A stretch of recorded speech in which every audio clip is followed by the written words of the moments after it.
I'd like to call the meeting to order. If everyone could please rise.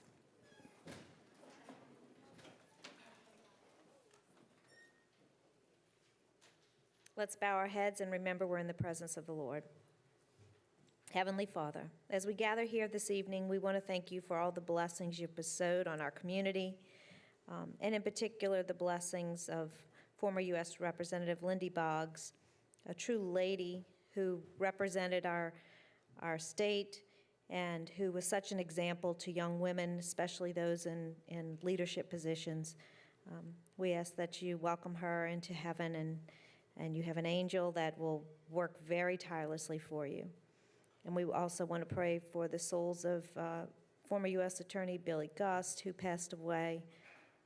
And we want to pray for all of those in our city who have lost loved ones, our friend Ralph Foncheberter, who buried his sister, and for all of those families who are struggling with the loss of a loved one. We want to ask that you be with us this evening as we make decisions that affect our entire city, and we want to ask that you always protect our volunteers who we honored here this evening, and protect our police officers and our firemen as they protect our city. For these blessings, we ask in your name, amen. Councilmember Black, lead us in the pledge, please. I pledge allegiance to the flag of the United States of America and to the republic for which it stands, one nation under God, indivisible, with liberty and justice for all.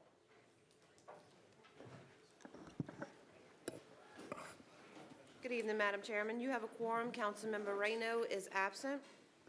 In accordance with Council Resolution Number B14550, please be advised that all cellular telephones, pagers, beepers, and other devices of this nature must be deactivated or silenced throughout the council meeting. Madam Chairman, we've received a request this evening to take item 18A at the beginning of the meeting.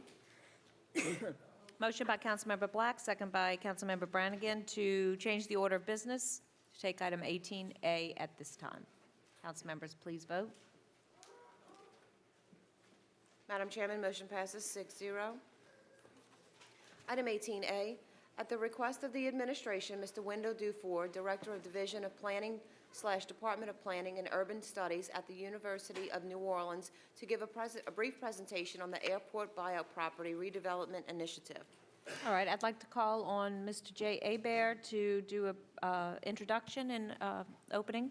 Yeah, thank you, Council President. We've invited Mr. Wendell Dufour from the University of New Orleans to give a summary presentation on their final report with regards to the redevelopment of airport buyout property. And as you may be aware, for some time now, the Kennedy administration, along with some of our elected officials, some business leaders, and the New Orleans Aviation Board executive staff have been meeting on a regular basis to discuss airport-related matters. One of those topics of discussion is the redevelopment of the airport buyout property. Now, back in February, the Kennedy administration had requested that UNO's Planning Division put together a report with the intent of identifying policies and procedures that are necessary in order to put the property back into commerce. So Mr. Dufour, along with his colleague, Mr. Tim Jackson, have been attending these meetings on a regular basis as well. They're very well versed with our history with regards to the airport buyout property and some of the matters that we're facing right now with it. So at this time, I'd like to introduce Mr. Wendell Dufour, and he'll take you through the presentation. Okay, Mr. Dufour. Thank you. As Jay mentioned, we've been involved in this for a few months, but as some of y'all know, we've been, through the university, we've been working on planning issues in Kenner since about 2000. And way back when, the airport land was of vital interest to the city. I'm not going to spend a lot of time talking about everything that led up to this. I think everyone kind of has an idea. Obviously, it was part of the Federal Aviation Administration's Part 50 noise compatibility program, in which residents were allowed to voluntarily sell their properties to the airport. Values were determined at the time. The money was funneled through the airport by way of the Federal Aviation Administration, so it was federal money. As a result of this, the actual property owner is the city of New Orleans. Once the property was sold, residential use was no longer allowed. It could only develop in some other form. I'd also mention that a significant amount of land was also purchased with the intent that it would never be redeveloped. It's called Runway Protection Zone. I'm sure you all are familiar with those 3 major areas in the city, right at the end of the north, south, and east-west runways. That can never develop. In fact, it really can't use for anything. I think the FAA identifies that anything in which people congregate is prohibited. So, you know, I'd be curious if they would allow even any type of passive recreation in that area. So, over the years, I think this started in the early 80s, this whole process, and the buyout started. Over the years, there's been swaps and purchases.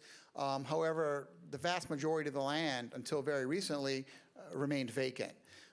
It was obviously land that could be developed to improve the city's economy and jobs, and that's kind of what led to this. You know, there's been a lot of back and forth over the years about what to do with the land, and one of the main things that we tried to do in this report was identify the responsibilities, not just of the city of Kenner, but the other entities. You know, we have multiple jurisdictions who are involved in this. You have the Federal Aviation Administration, the City of New Orleans, City of Kenner. So that's going to be key, is to identify those relationships. Could you go to the next slide? So basically, in summary, what the report did was first kind of identify impediments to redevelopment. You know, the land has kind of languished over the last 20, 25 years. It's vacant. Identify clear areas of responsibility among the stakeholders. The main stakeholders are the Kenner and the City of New Orleans and the airport. And identify the steps necessary to get the properties marketed and sold. And eventually, you know, that will benefit the City of Kenner. And we also made some additional recommendations kind of for consideration, things that could be explored short, long term, that could benefit the city and provide a better method and, you know, to ensure that the actual properties do get redeveloped. So kind of, in summary, the impediments to redevelopment. I mentioned multiple jurisdictions. You've got, you know, Kenner Airport, City of New Orleans. There's been some, you know, uncertainty over the years in the local, the regional, the national economy. It's kind of prohibited developers from kind of looking at larger scale developments, not just here, but in all parts of the country. You know, then there's kind of the hodgepodge pattern of the way the properties were acquired. Because it was a voluntary program, you weren't required to sell your property. What happened was a lot of people sold in the area that was included in the original targeted area, but a lot of people didn't. So you end up with kind of the jack-o'-lantern effect, where you have clusters of lots that are airport, you know, City of New Orleans owned, and then a few lots that are still privately owned. So, you know, that's been an issue. And zoning. I put the zoning last because I don't, you know, in looking this over the years, zoning is a key issue, but I don't consider it really to be a major impediment over the last 25 years to redeveloping the property. Under areas of responsibility, this is kind of where I think we really tried to help the city identify the things that you had control over and were responsible for doing, and the things that the City of New Orleans, as the property owner, along with the airport, had the responsibility to do in order to move this whole process forward.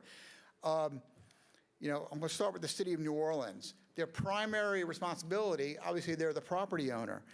They are required, and really it's their responsibility, to initiate a lot of the things that you would normally associate with property redevelopment, particularly multiple lot redevelopment. You know, things like re-subdividing the property. If someone went to the airport and said, we want to buy these 10 lots, you know, that property, in order to be sold, and they wanted to subdivide it, the City of New Orleans would have to come to the City of Kenner with a re-subdivision application. So, you know, the re-subdivision, and their secondary responsibilities are really nothing. I mean, as the property owner, they have the main responsibility for a lot of these activities. City of Kenner, primary responsibility, and in fact, I would say really the only responsibility, overt responsibility you have is zoning. You know, because it falls in the City of Kenner, you can zone the property. Not just airport land, but I'm sure, you know, I don't have to explain to you, you understand that you could rezone any property in the City of Kenner. Airport land is no different. Just because it's owned by the city of New Orleans and this program, it makes no difference. The city of Kenner can zone the property. And right now, that's being worked on through Jay's office, and we anticipate that shortly it'll be presented. I'll talk about that in a second. Secondary responsibilities for the city, you have approval process over a lot of these things. Just because the city of New Orleans applies for a re-subdivision, they still have to go before the city in order for that re-subdivision to be granted. Revocation of streets. I know the East Bank Levy District has purchased a significant portion of the airport land, and they're in the process of getting some streets revoked in order so they can kind of create that contiguous development parcel. So it's the property owner that has that responsibility, but as the city, you have the approval process. So we kind of consider that a secondary responsibility.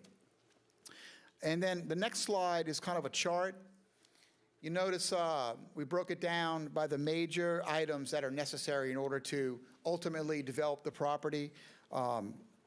Authority to dispose of the property, offer it for sale, zoning, subdivision, re-subdivisions, surveys, appraisals, all these things that are likely going to be required once the property is ready to be sold. You'll notice the big X in the left first column under the city of Kenner, zoning. That's, as I said, that's the main responsibility. Kind of the smaller X's on the city side refer to some of the ancillary secondary things. And then, the city of New Orleans. And we tried to identify kind of who was responsible for it as well in the far right column.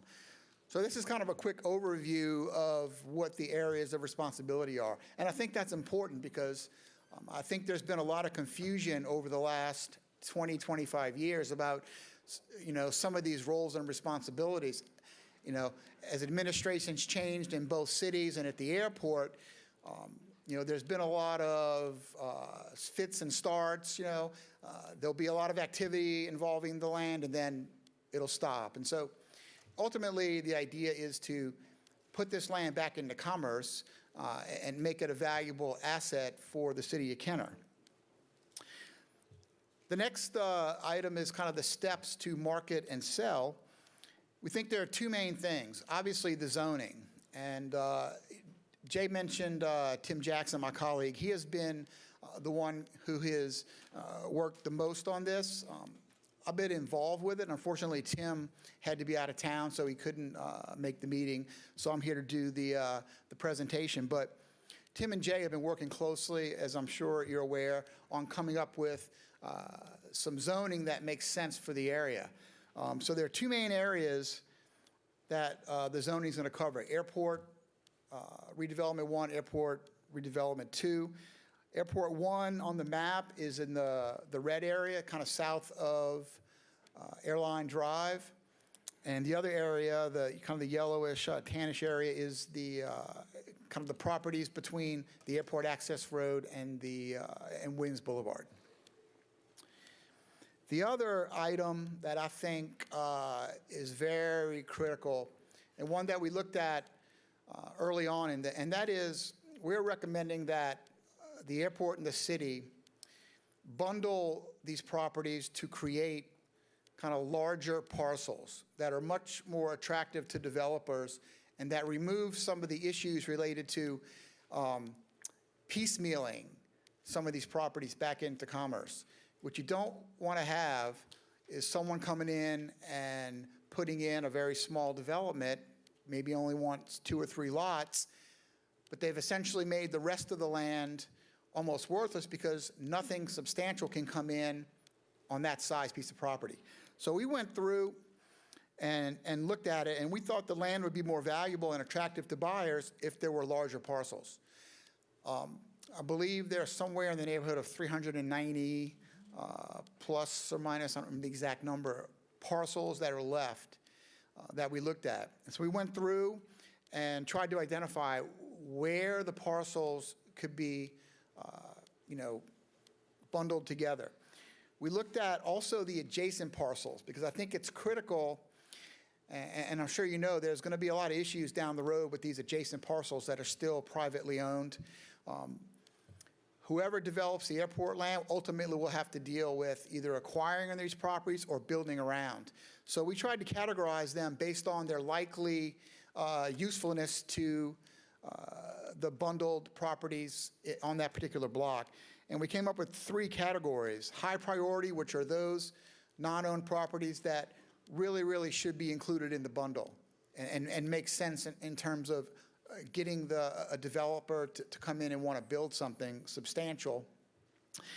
Helpful to acquire, basically not necessary, but would be helpful if this property could be included.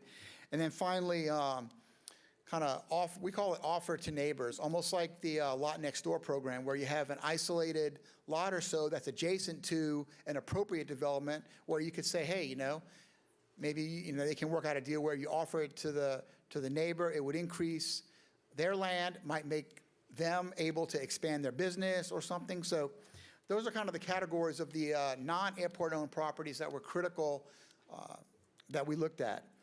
As I said, we determined the bundles, and ultimately there were about 31 bundles that represent about 30, I don't remember the exact number, 35 acres, I believe, which is, substantial amount. I'm sorry, the largest parcel was 35 acres, I believe. So there's a lot of opportunity. On some of the obstacles, obviously the privately owned properties and multiple jurisdictions. Until someone actually buys the land, you're always going to, have the issue of multiple jurisdictions. The city of New Orleans is the property owner, basically the city of Kenner, where the property is, and your responsibility to actually plan. I also would like to say that in addition to the zoning, kind of the other thing that you can do is plan. If you remember when you adopted in 2008 the Pattern for Progress Comprehensive Land Use Plan, we identified the airport land in a land use category called mixed use non-residential.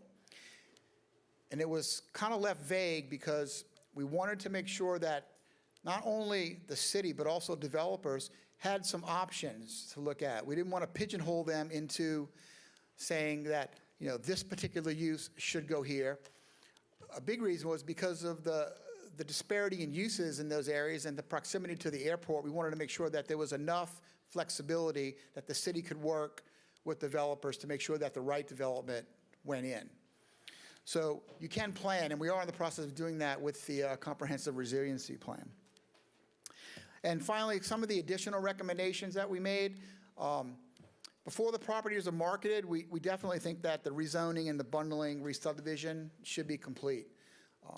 There's also the opportunity to take the bundles and put them out in, there's some national and state economic development databases that developers from all around the country have access to, where these parcels, that are ready to go, infrastructure's in place, you can put those into these databases, and then if someone is looking for a certain development, maybe they're looking for something close to an airport, they have a use that might benefit from being within, almost within the footprint of an airport, they can find the parcels and see the sizes and whether or not it might fit. So we think that's something to consider. We're also, kind of toyed with the option of maybe the city putting together some type of redevelopment authority to kind of coordinate the redevelopment activities, particularly the infrastructure activities that are going to be required if these parcels really start to develop. You may have a developer want to buy more than one parcel that might span streets, So some type of public, quasi-public, we're not really, again, this isn't a hard recommendation, but we think it's something that should be considered. You don't want to leave anything kind of, any stone unturned, because there are a lot of places where these types of entities have been very, very beneficial for redevelopment. Using the land, I studied the possibility of linking 23rd Street to the airport access road. There's been some preliminary discussions about that, and I think some drawings have been looked at. Again, this is something that, from a long-term perspective, makes sense if you're trying to open up these parcels for development. There's limited access to a lot of the land along the airport access road, and this is something that could potentially open up those parcels for more development. And finally, using the land to promote transit-oriented development and tourism. There's been a couple of, over the last few years, there's been a couple of initiatives that looked at transit from the Union Passenger Terminal to the airport, a light rail system, and also the commuter rail between New Orleans and Baton Rouge. There's really no telling when or if those would ever be developed. However, they do offer the potential for utilizing the land in a way that could benefit Rivertown or other types of development. I believe the light rail system would have come right along Airline and then kind of turned north into the airport. So, you know, these things are on the drawing boards. Like I said, they're not by any means something that is going to happen tomorrow, but you never know long term. But we think it's good to kind of consider that as a potential way for some of this land to benefit the city.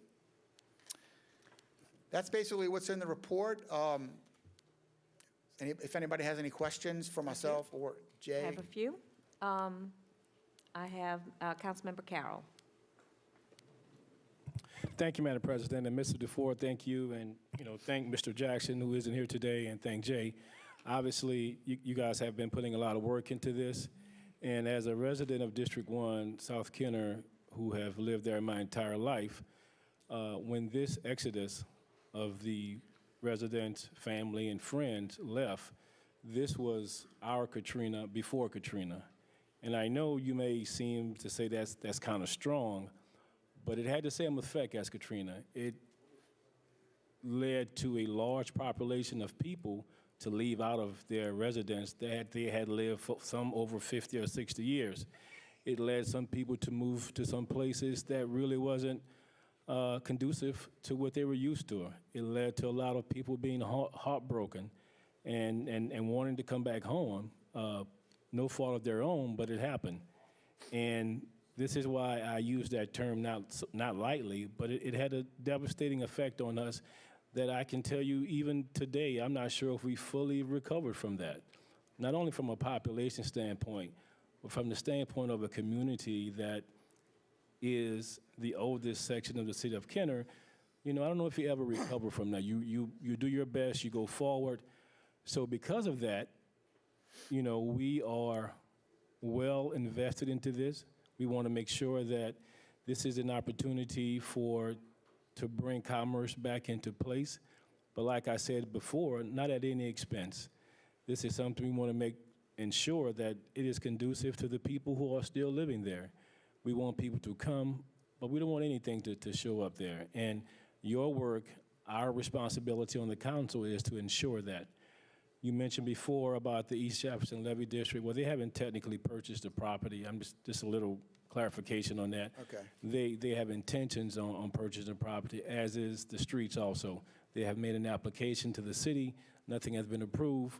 They're the process along with planning and code and administration and Mr. Gonzalez and Public Works and the council that we are watching very closely. So we will be monitoring that just to ensure.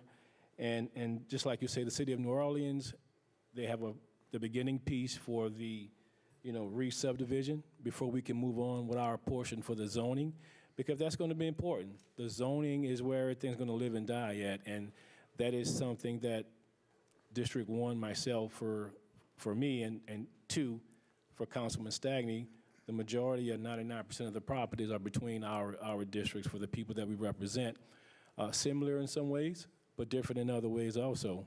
But the bottom line is we all citizens of Kenner, and we all want what's best for our citizens, as well as the other council people who may not represent the individual district, but I assure you, are as concerned as we are, and we will be monitoring this until the end of it.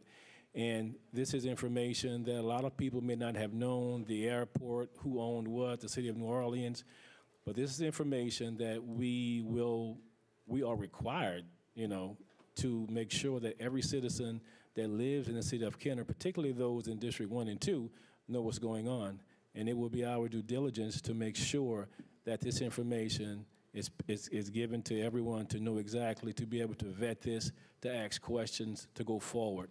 And that is my responsibility as the person today that represents District 1 and along with all of us up here. So, thanks for your hard work. I think it's only begun. I think we're going in the right direction as long as we're transparent and upfront with everything that we're doing. I think the citizens of Kenner, particularly District 1 and 2, will appreciate that and to be able to express their concerns as we go forward with this. So thanks again. We look forward to working with you, and let's do what's best for the city of Kenner and all of us. Thank you. sir. I appreciate that, Councilman. Let me just make sure that I didn't leave the wrong impression. Okay. You mentioned, maybe I expressed it incorrectly.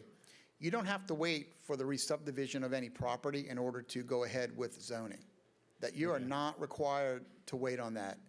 You have complete authority to zone the property whatever you want, regardless of whether the city has made a re-subdivision application or anything like that. Okay. So I just want to make sure that when I mentioned the idea of marketing the property and getting the subdivision and rezoning done, I think it makes sense from a macro scale to make sure that those things are in place, because future or interested developers are going to want to have as few impediments as possible to redevelop. There are already enough, I don't have to tell you that when someone wants to do a large development, there's always issues that crop up. And so if you can diffuse and remove as many of those from the start, that's going to help these properties once they're positioned in order to hopefully redevelop in a quicker way. So I just want to make sure that I didn't leave that impression. I apologize if I did. You can rezone the property tomorrow if you want, regardless of what the city of New Orleans applies for or anything like that. Right. Well, thanks for the clarification. I don't think you implied that. I may have stated that in improper order, but thanks anyway. We understand that, we are doing what we have to do right now, but the re-subdivision has to take place. And even if we're done, that has to take place before we can move forward, I think. And am I incorrect in thinking that? Because like you said, some of the impediments could be something, I'm just going to name one, private property owners that are part of that bundle, what we're trying to do. So that has to take some importance to what we want to do. And that's all I was trying to identify, that as something that's important that we have to ensure is in place. Well, I agree 100%. And let me just make sure that everyone understands. The bundles that we looked at only include the actual purchased property. We looked at adjacent privately owned property and made a determination about whether or not that particular lot or group of lots would be useful to that bundle, critical to acquire, not so critical, or not really, and could be offered in some other program. Redevelopment is not contingent on re-subdivision either. Re-subdivision, the bundling is contingent on the re-subdivision. Without the, unless the airport were going to decide to just create a collection of individual lots as a bundle rather than actually go through the process of re-subdividing the land so that it was one complete parcel, one lot, rather than a group of 10, 15, 20 lots or so. So there's no impediment right now to the airport selling any of those lots. If someone walks up to the airport and says, I want to buy this lot, and the purchase meets all of the requirements that the Federal Aviation Administration has on the disposition of the land, the city of New Orleans, as a property owner, could sell the land. We did the bundling exercise. Really, it's more of an economic development. The whole airport land issue is really an economic development issue. It can't develop residentially. So, unless the city were to decide that you just want to have all that land as park space, that's a valuable asset. It's right next or right adjacent to the airport, which in and of itself is a huge economic engine. So, you don't want that land to just sit there. And that's what it's been doing. It's providing nothing to the city because the city of New Orleans is not required to pay property taxes on the land. So it's basically kind of like a hole in the city's financial picture. And the bundling of the land, we think, could facilitate a faster sell or marketing process. the airport is under no obligation. You know, we did this for the city. We wanted to make sure that you understood, that everyone involved in the city understood the actual obligations and the responsibilities of each entity in this. I think over the years, there's been some confusion on who's supposed to do what, and I think that's led to inaction over the last 20 years in a lot of cases. So, you know, we wanted to remove that confusion, make sure that everyone understood who was supposed to be doing what in the process to put this land back into commerce. I mean, I will tell you that the FAA has been putting pressure on not just the city of New Orleans, but airports around the country. I don't want to give the impression that this is the only issue like this it's not. You know, there's airport-owned land that was bought under this particular program all around the country. A lot of it's been successfully redeveloped, but a lot of it hasn't. And so the FAA has been basically, through these local jurisdictions, out this money, and they're like, hey, there's no reason, let's do what you can to move these properties. So Yeah. that's kind of what, And thanks again for the clarification. As far as the bundling, you do your best job to bundle it in a package that will be something that someone will want to buy. But there are the private owners that are there, and I'm not saying they would impede what we need to do, but they are there. And we are going to have to, you know, someone who comes in and would like to purchase it may have to deal with that individual depending on what scale they want to build it to. So I don't want to say we can ignore them. They will be part of the conversation. And the bundles that you've done, fantastic job. But there are individuals that own property there that we're going to have to be, you know, at least cognizant of that they're there. And we're going to have to, you know, respect that and deal with them, especially someone coming in wanting to purchase them. And that's the point that I wanted to make. And, you know, that we will be dealing with that as we move forward. And I'm sure the individuals who own the property are well aware of this, and they can't wait either to see exactly what we're going to propose to them. Thank you, sir. Thank you, Madam President. Okay. Councilmember Stagney. Thank you, Madam President. I'm jotting notes. I have 2 pages. I'm going to try to get through this as good as possible. First, Kenner zoning has not been an impediment for the redevelopment of that property. I said that in 2006 when I came in, and council people and mayors have said that for decades, yet it had not occurred. To go back when we were first up here, most of us in 2006 and 2007, there were a landowner that bought some property that the airport wanted, and they did a land swap that they owned the 32nd Street property. Now, we all thought that that was going to be the first real big piece of property that was buyout property that would be redeveloped. And it went through most of the process, but it didn't get completely redeveloped. Now, Kenner benefited by that because we benefited because of the tools you talked about earlier. We owned the streets, we sold the streets, and there was infrastructure improvements with the sale of that in all the districts, especially the district I represent. And we started deriving property taxes, and that's the biggest part, year after year after year since that occurred. After that, I had an oil and gas exploration company approach me that wanted airport buyout property. I hooked them up with JEDCO, the administration, myself. I don't know how long we fooled around with that, maybe 2 years, and they couldn't get anywhere.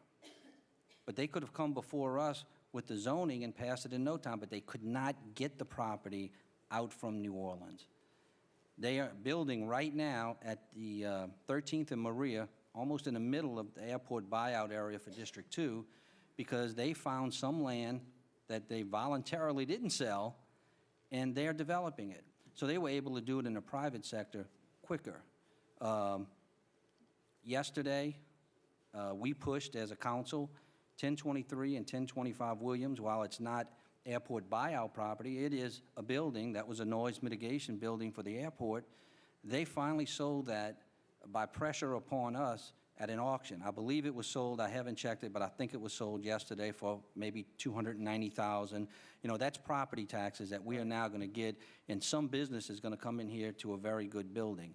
I've been a proponent ever since I got elected, saying I'm going to help turn this property and bring it back into commerce. It has been slow because we're not the only entity involved.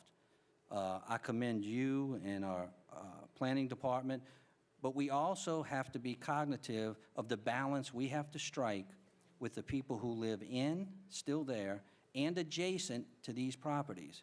And what I'm going to go on record tonight is asking you, Mr. Dufour, Mr. Hebert, and this administration, these are two separate zonings, A1, Airport 1, and Airport 2.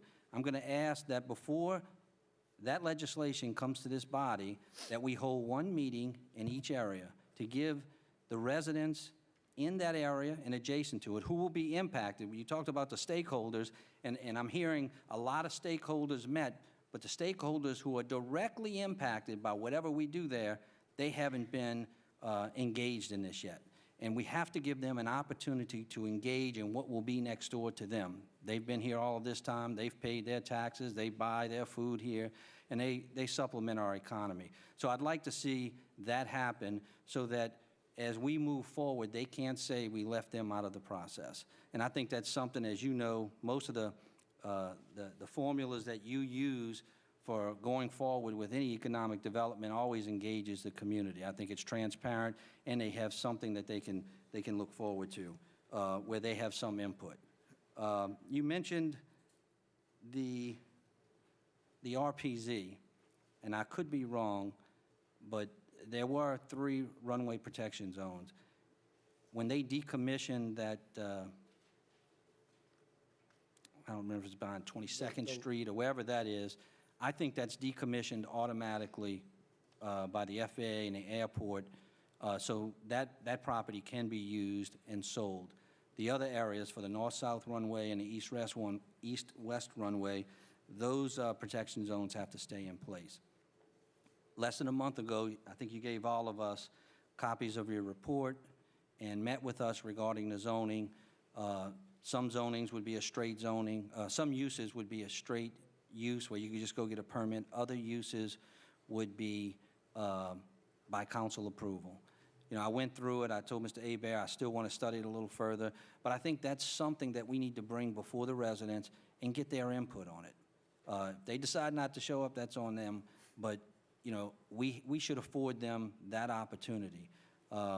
During that meeting, I'd ask you to check, or maybe I called Mr. Hebert after that meeting, and asked to check on one thing that I thought was compatible, but I didn't know if they would consider that a resident or a business, was nursing homes and the A2 that would be behind, between 20th and West Napoleon and that buyout area, because I do think that's a compatible use, but I'm not sure that the FAA would allow.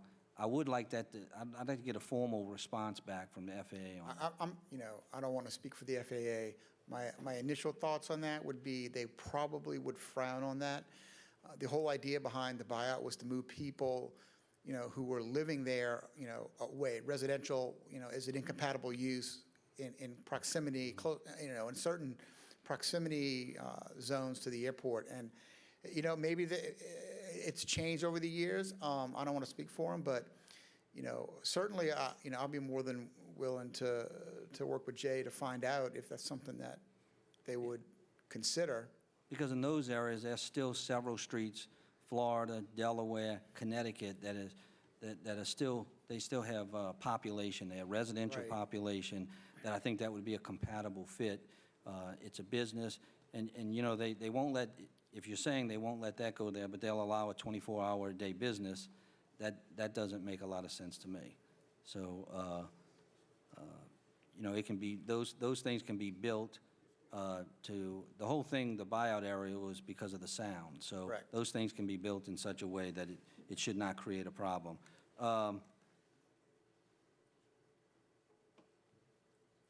Again, I'd like to see if we can do that. When are we going to bring the legislation through the Planning Commission, then to us? Mr. Hebert? There's no time frame set. What we wanted to do is to make sure that you guys had a chance to review the drafts, and we got input from y'all, and also we want to get some input from the public as well. And once we feel comfortable that we've received sufficient input from everyone, and everyone seems to be in agreement, at that time, move forward. Well, good. I'm excited about this, but we need to proceed cautiously and involve those stakeholders that are directly impacted. Mr. Quigley, since you're representing the mayor, can we get a commitment from the administration and from Mr. Dufour and Hebert that we would hold at least a meeting in each of those areas? And, you know, we'll make sure that the people from that area show. Oh, yeah, absolutely. I think that's definitely what should be done. You know, they are the ones most affected by it, and, you know, yeah, we need to be transparent, and, you know, we definitely agree that that's certainly something we should do before we start the formal process. So, no, we... And having said that, I think that, you know, while everybody has talked about it, it's been in the last 2 years that you've seen more and more activity, and I think that finally we will see some real activity other than the 3 I outlined earlier of that airport buyout land coming back into commerce and benefiting our economy and our citizens. Well, and I think Mr. Dufour hit the nail on the head when he said that there's been some significant pressure from the FAA around the country. I think they're starting to realize that all of these properties are just hanging there. And Well, more than realize, you know the FAA has had some funding problems, you know, itself. So they have put significant pressure. And if anything is the real driver behind making New Orleans do this, it's been the FAA. no doubt. So, and since that's the case, and there's going to be pressure to buy it, I think we've got to be prepared, and we agree that, you know, we definitely need to do the public meetings to make sure that there's... Well, let's try to get those out of the way as quickly as possible. And, you know, frankly, I think a lot of those residents will be excited to see some activity. Okay, yeah, we definitely want to work with you all on that. Thank you, Mr. Quigley. Thank you, Mr. Dufour, for all your work, and Mr. Hebert as well. Thank you. Thank you, Madam President. Okay, Councilmember DeFrancis. Thank you, Council President. Our two previous councilmen really have touched on most of the issues that I was going to discuss, so I'm going to try to be a little bit more brief than they have been. Mr. Dufour, you and I and Councilman Carroll and the administration have been to so many meetings with the airport, and I personally have seen the change since 2 years ago. I actually, at one of my first meetings, I got to speak to the person from the FAA, which was amazing because he was on a call with us. And they are pushing very hard, as Councilman Stagney mentioned, to make sure that we move forward with redeveloping the buyout land. But one of the first things that really impressed me was when New Orleans was so open to bundling, because without that bundling, I think it would have been a long, tedious process to ever get any of that property into commerce. So I want to thank you and Mr. Aber, of course, and Mr. Jackson, for all the work that you all have done. But again, I think it's been such a good cooperative effort in the recent past to get us finally moving after all these years. And I've seen New Orleans come to the table. The FAA still, I'm not always so impressed because I don't think they understand our local government and this area. They made a comment at that first meeting where it was apparent to me that no one had ever even been down here. But I think that they realize how, and for their own sake, how important it was, and for that reason have pushed to move this process forward. New Orleans has come to the table. Kenner's been open-minded about it, and I think we formed a good partnership now to make this happen. So thank you, and our planning department and the administration. And I, too, again, think it would be a great idea to have the meetings, because it's only when people know what's happening that they're willing to move forward in a positive way. So I think it's very important that we do that. So thanks to the administration for being open-minded about that. Thank you. Thank you. Okay, I just have a couple questions, and I think that's it for up here. But of the 390 parcels, does that include the ones that are privately owned? No. How many are those? I apologize, I don't know exactly how many. I just In wanted the, to have they gotten a draft of the report? We can get a count of the, We can give you a count, I just don't have it with me I'm right just now. curious as to, because that does seem like it could, be a little bit more tedious if there are parcels that are, there's a bunch of parcels that are littered around that I think we still have more work ahead of us in bundling or in trying to figure out what kind of things would fit.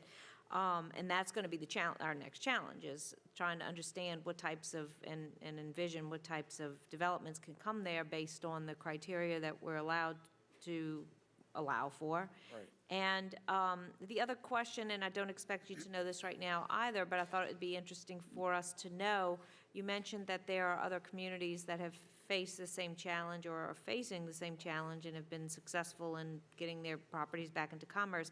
I would love to have some examples of where those are and what types of things were put there, so that we can kind of see if some of those things would make sense and give us some vision when we're talking and having these meetings to be able to articulate to the community what kind of things could possibly support the airport being in such close proximity to it. So just some examples I think would be helpful, because it's hard to know what it's going to look like or what we're trying to.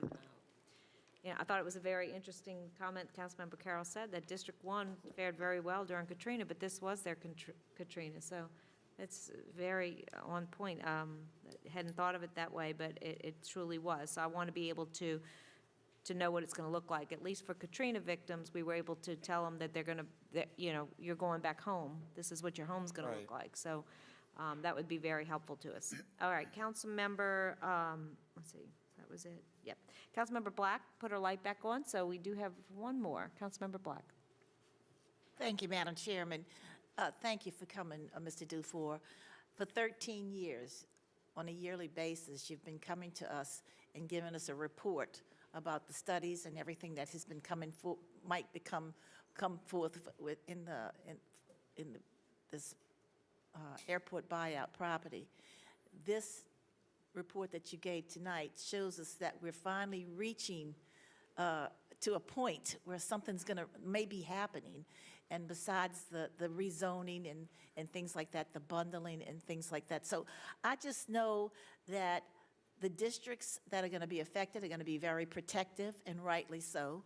I think that there's a lot more work ahead of us. There's a lot that has to be done before we can see all of this complete. But something has to happen. We cannot continue to let this property just sit without it being developed in cooperation with the citizens into something that's going to be appropriate, not appropriate, but conducive for the city of Kenner, because we're losing so much sales tax and things like that on this property that I think that a lot of people would welcome this, any new development to a certain point. But certainly, we wouldn't want to have a heavy industrial, like a sand pit or something like that, and then right next door or down the way a residential, So there's a lot of work that has to go into this, but this is the first report where I'm seeing something really that it may finally come to fruition. And I want to thank you for keeping us informed. I'd love to be able to help work to make this really come true, but I know it's going to be a lot of time and effort. But your report is right on target, and I'm really thinking about the bundling. That bundling is going to be good because you get larger businesses and things of that nature. So, having been born and raised in that area, lived there till I was 21 years old, I think. I want to see that portion of Kenner be active again, but not to the, that it's not going to benefit the citizens that are still there. Thank you. Thank you. Okay, thank you, Mr. Dufour. Thank you all very much. I appreciate it. Thank you. Council Clerk? Yes, ma'am. We've also received a request this evening to take item 18B at the beginning of the meeting. Okay, motion by Councilmember Black, second by Councilmember Brannigan to move item 18B to this portion of the meeting. Council members, please vote. Madam Chairman, motion passes 6-0. Item 18B, at the request of the administration, Mr. Walter Brooks, Executive Director of the Regional Planning Commission, to discuss the Williams Boulevard feasibility study. Thank you. Thank you. I didn't know if the administration wanted to do an introduction or just go straight to Mr. Brooks. I thought you were out of town. Introduction. I think Walter Brooks has been a permanent fixture in our metropolitan area for quite a number of years.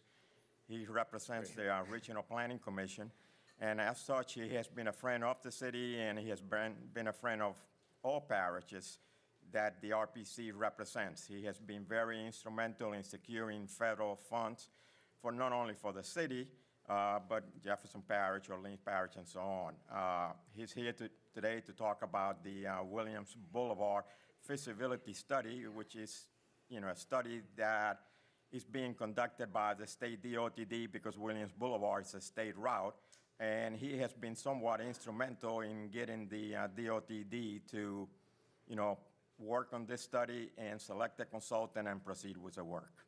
Okay, so Mr. Brooks, You said everything, what can I say? thank you for coming. I'll be very brief. Madam Chairman, members of council, thank you for having me here.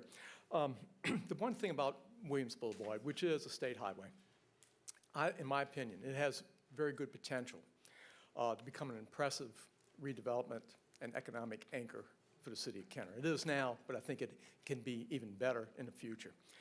This particular project, that is a state project, it really consists of a detailed traffic safety and operations study of Williams Boulevard from Airline Highway, which is US 61, to 33rd Street. And the purpose of the project is to examine the feasibility of, this is the real essence of the project, of converting the 5-lane section to a 4-lane median divided project. This is something the state is doing, DOTD is doing across the state. They're having a lot of, historically, the 5-lane sections are not working out so well.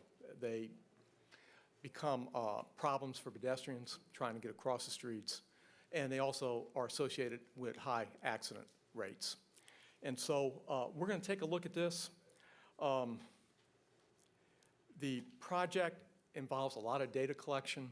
All the traffic, all the signalized intersections along the corridor, we're going to collect not only mainline traffic counts, but there will be a lot of detailed turning movement counts acquired during the AM, the PM, and midday. We will also look at unsignalized intersections as well to get a sense of which ones of those are contributing to this traffic flow. But one of the more important elements of the study is going to be looking at the accident history along the corridor.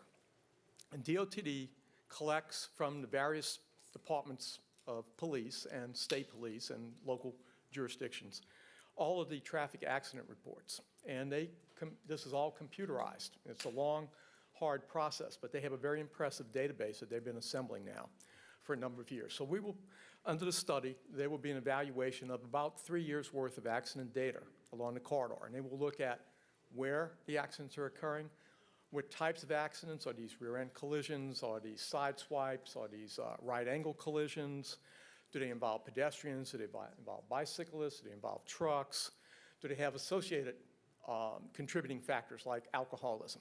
And they will come up with a very good, and this information will be compared against a statewide average for different types of accidents. And where you exceed the statewide average, then the section is considered what they call abnormal. And so then they will, the consultant team will focus in on what we can do to provide solutions to that. The project will also involve a lot of modeling. 2 models in particular will be involved. One of them is called Synchro, which is a model that's used to coordinate traffic signal timing and coordination along the corridor. So even though you may be going to a 4-lane section, that doesn't mean that the quality of service will go down. Actually, the quality of service could be improved. And that's the purpose of using the Synchro model to see what can be done to enhance the efficiency of traffic flow. At the same time, we will be looking at ways to improve pedestrian safety along the corridor. High locations where you have land use that generates pedestrian trips across Williams, we want to see a way to make that safer. And if you have a median, that will absolutely make it safer because people will then have a safety zone to be able to cross a busy street. There's another model that will be used, and when the analysis gets going, we get further along, we will be coming back here to present you a video, not to brief you on the project, but to show you the results of what's called VISM. And this is a modeling process that's used to help citizens understand the alternatives that we have. Probably, it looks like at this time we're going to carry 2, maybe 3 new alternatives besides the no bill, which you always have to carry forward. We will probably look at 3 alternatives for this 4-lane concept. And that really, what will vary is where U-turns would be placed and where J-turns for left turners will be located. And we'll come back and we'll look at some scenarios. And we're going to present these to you, okay? And to get your input and feedback. The work is being done by a very qualified firm called Neil Schaefer, and they were selected by DOTD. They weren't selected like just for this. They didn't advertise this job. Let me just tell you a little bit about that because there might be a little bit of confusion here. The state routinely goes out every couple of years and hires firms to do different types of work. They do feasibility studies, they do traffic safety, which this is, they do traffic signalization work, and they go through a consultant selection process, and then they put these firms on retainage. And then when they have a project that comes up, they issue a task order. And the state negotiates the man-hours with the consultant to do the work. The consultant does their man-hour estimate, the department does theirs, then they get together and they reconcile and agree on man-hours, and then the salary rates, and the state has average salary rates for different positions. They're then applied, and that's how they establish the costs. Now, I was involved in reviewing the scope of work that needs to be done. I may have seen some early estimate in the man-hours, but I really did not get involved in the man-hour negotiations between DOTD and their consultant, nor did anybody here in the city of Kenner. Just want to make that clear. But that's how the price was arrived at. One or two other things, the project should last between 12 and 15 months because there is a lot of data collection involved here. Depending on which alternative we come up with and based on your review, we'll decide at that time how best to go, if we're going to go forward. There'll be a benefits cost analysis associated with this project, okay? And the benefits will come by from improved travel time savings, improved savings in operating costs. So if motorists don't have to stay so long in line at major intersections, you're reducing your fuel consumption, things like this. And we'll be looking at this. And of course, reduction of crashes is a big thing. If we can get through this, then we have to decide at that point how we go forward. If there's right-of-way needs to be acquired, and I don't think there will be, but if there is any has to be acquired, then we may have to go into a formal environmental process, which would be very open to the public, a lot of input. And in any case, when we get further along, we know what we're trying to suggest here, I'm sure there'll be opportunities for public review and input of these options. If we can make it through all of this over the next, say, 24 months or so, I think you're in a good position as far as funding goes. Now, and I'm going to tell you why very briefly. This is a state highway, and therefore the state DOTD has the ability to bring their federal funds to the table. The Regional Planning Commission has another pot of federal funds, not as big as the states, but we still have a pot of federal money. So we have the ability, and we do, time to time, we merge our resources together in order to get a project completed. The other thing is, because it's a state route, the burden for the local match, which is normally a 20% share, will rest primarily on the state. Now, it may be to facilitate the project or to bump it up in line. There may be a Kenner may want to participate, or there may be a request from the state to help. The project could possibly be phased as well. So we don't know the answers to these questions yet as we go forward, but I do tell you the potential is good here for federal participation on the project, which would cover 80% of the capital costs. And we're also looking at the drainage and utilities along the corridor to see what we can do there. We want to make this a showpiece corridor for Kenner. We're going to do what we can. We can come back and do landscaping as part of this project as an add-on type of effort. We're also aware, and I know this question came up, well, they're doing something up there on the north side of I-10 right now. Yes, we're aware of that. In fact, we work with Jose to help with that transit grant. That's a sidewalk installation project and some pedestrian lighting. Those things will be coordinated with this study. Our consultant, really the state's consultant, is already aware of this. So we're going to make sure that all of these things take place. Last of all, I just kind of pledge to you, and I'll wrap up.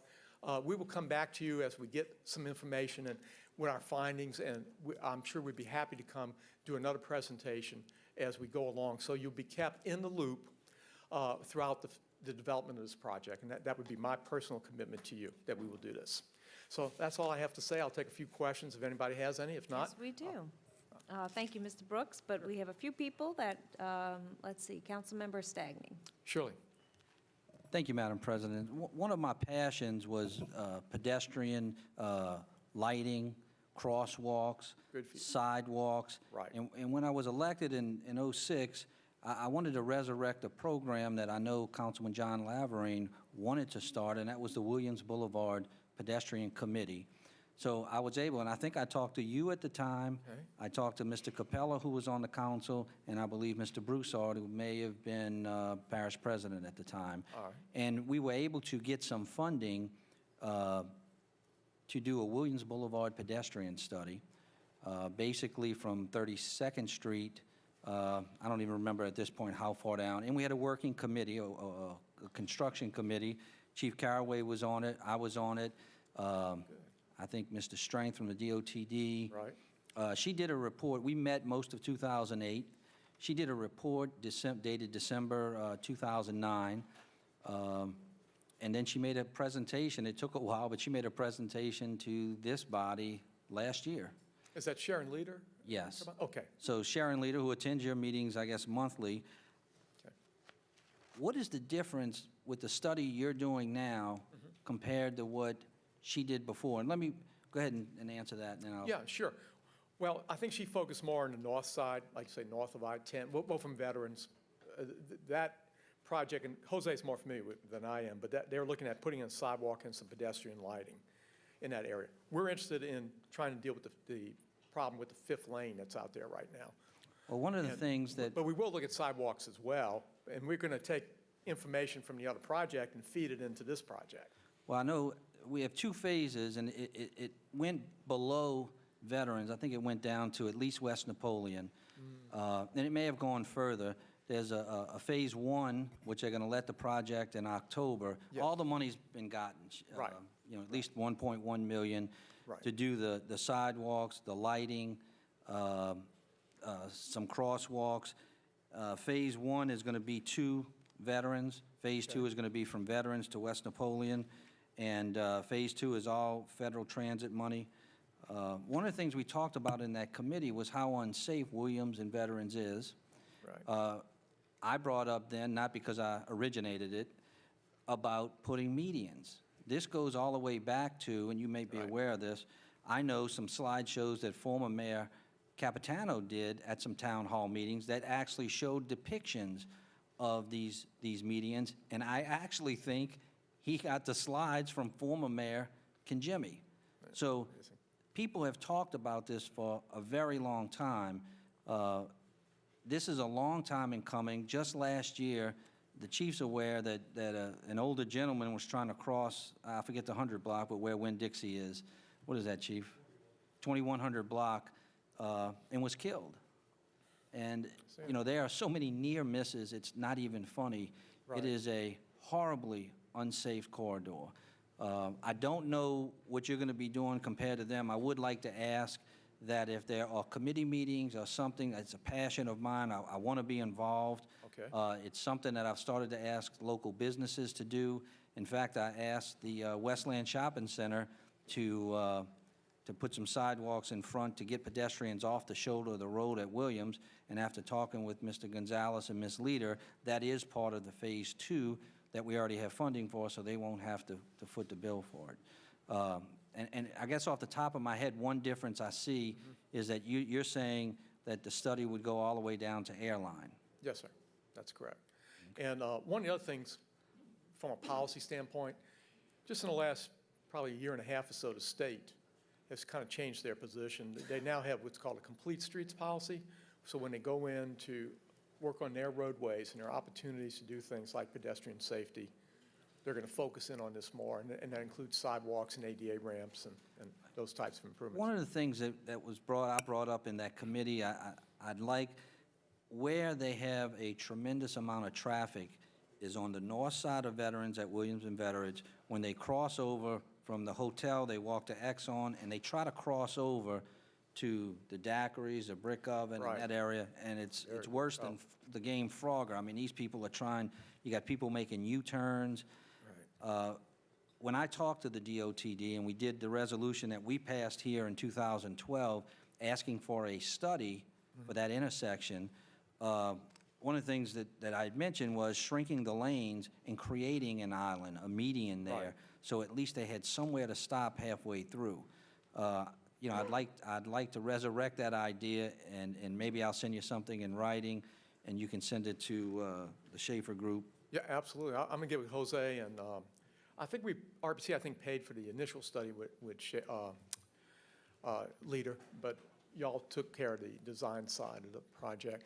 I will make sure these things do get coordinated and make sure that you also have an opportunity to sit down and see what the recommendations, how they're developed. Yeah, I'd love to be a part of it. I appreciate you Love to being have it. here and appreciate all the effort that you've made on this. This is not only an aesthetically pleasing issue to our citizenry, but it's a safety issue that people have lost their lives over.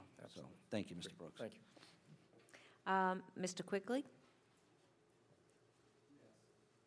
Yes, I think there's been some confusion in regard to this study, and I'm glad Councilman Stagney brought up the pedestrian safety grant. Actually, I think we're getting ready to bid out the first phase, but prior to that, there was a study, and I'm glad Mr. Brooks iterated that there was no redundancy whatsoever. It was a completely different study, and it's good to know that some of the information from that study will be merged into that, so there's no redundancy. And part of this confusion has been about what this study is, and Mr. Brooks is talking about getting federal funding both from the RPC and DOTD, and the first steps are you've got to prove that there's some need for this, and this is what is going on here. I mean, this is a good sign for the city of Kenner that DOTD is looking at this, and they're doing a feasibility study. And they're not going to go out and spend millions and millions of dollars unless it's feasible and it has to be done. So we're real happy that we're getting DOTD's attention to do this. That's one of the steps along the way. They just don't willy-nilly just decide to do projects. I mean, there's a process that has to be done, and this is part of that process. And it's not costing the citizens of Kenner anything out of our budget. It's a state project, and we're very happy that they're doing it for us. And we commend Walter, the RPC, for everything that they did to be able to bring this to city of Kenner. And again, I think there's been some confusion about this, but this is something that's very, very beneficial to the city, and I think it's a prelude that we're going to see some major improvements in addition to the 2030 plan, that the state appears that they'll be a partner involved in all this. So, we're very thankful that that this feasibility study is going on. Thank you, Mr. Quigley. Councilmember DeFrancis. Thank you, Council President. Mr. Brooks, the corridor by which we've been speaking, I don't think there's anyone who can deny that it's a dangerous corridor. That fifth lane is confusing. I have to drive back and forth, as other councilmen do, to come to our council office, to come to City Hall, and it's amazing to see the confusion that results every day when we see people driving in that area. And from a conversation I had with Mr. Gonzalez as well, I understand that the DOTD no longer champions or even approves of having that kind of a corridor with 5 lanes, one of which is a total turning lane. Am I incorrect on that? No, you're right. They do not build 5-lane sections anymore. Well, let me just point out something to you. Chief, do you remember about a week ago, I was leaving City Hall late, maybe around 6 o'clock. It was still light, so light was not the visibility was not a problem. There was a tremendous accident on Williams Boulevard, which was in the turning lane. It was about a week and a half ago. Do you remember that? There were 3 cars involved, and there was an ambulance coming. It was, right past, where the new car lot is?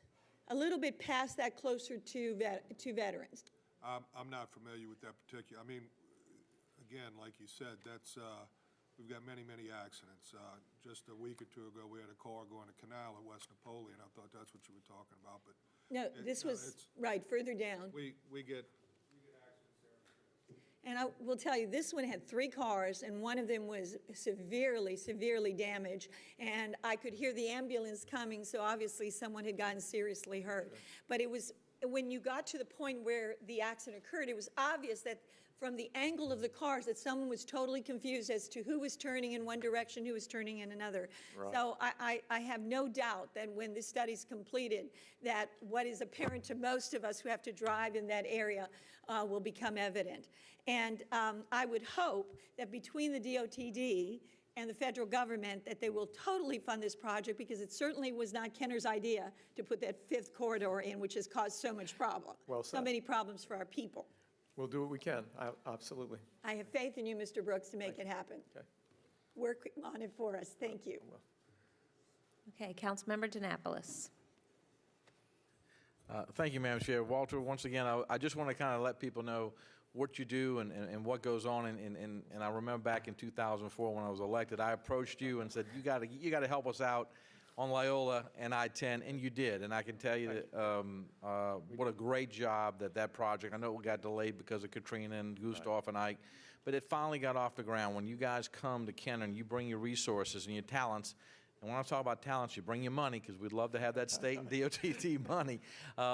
Results happen, and I know that for this council and the city, that it looks like you got your eyes set and you're focused on Williams Boulevard, and then we really need that here in Kenner. And I mean, and we're going to see some good results from that, I assure you. And once again, to the people who traverse Loyola, have to go to Sam's, the hospital, or Walmart, they've seen what DOTD and cooperation with RPC can do Exactly. for an area, and we really appreciate you coming down. Thank you, very Walter. much. Thank you for all your help. My pleasure. And Councilmember Carroll. Thank you, Madam President. And, thanks again, sir, for coming in and being, part of our community to make it safe, which is always our priority, to make it safe. And I do believe last year, Councilman Stagney submitted some resolution for a study for this area. I do know that you just mentioned that it's going to go from Airline to North 33rd. to 33rd Street. Yes. I mean, I live in District 1 right outside of the Airline, and there is a small portion of a neutral ground right there, but there is from Airline all the way to West Metairie, there is a neutral ground, which I think helps with the safety aspects of it.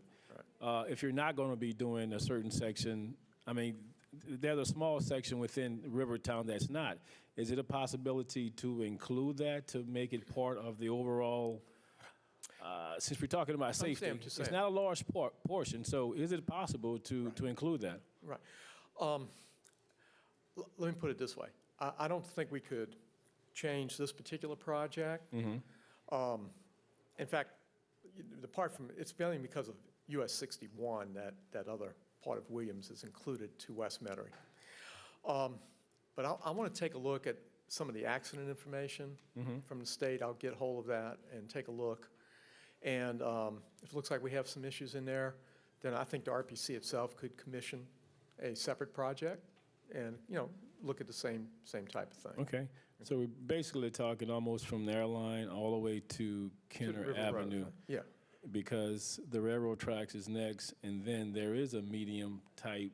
You don't Right. walk on I it. see what you're saying. It's Okay. brick and mortar, but not grass like the Williams Boulevard. But I would appreciate you to look into that. We'll take a look and see what's what, and then maybe we can get together and, look at other opportunities for bike ped type improvements, things like that. If there are no sidewalks, we can commission a study along those lines. And now's a good time to bring this to Right. my attention, actually. Thank you very much, sir. Sure. Glad Thank to you, Madam President. Thank you. All right. Thank you, Mr. Brooks. We'll look forward to hearing back from you. Will do. Thank you. Council Clerk? Yes, ma'am. We've also received a request this evening to change the order of business to take item 18C at the beginning of the meeting. Motion by Councilmember Stagney, second by Councilmember Black, to change the order of business to hear item 18C at this time. Council members, please vote.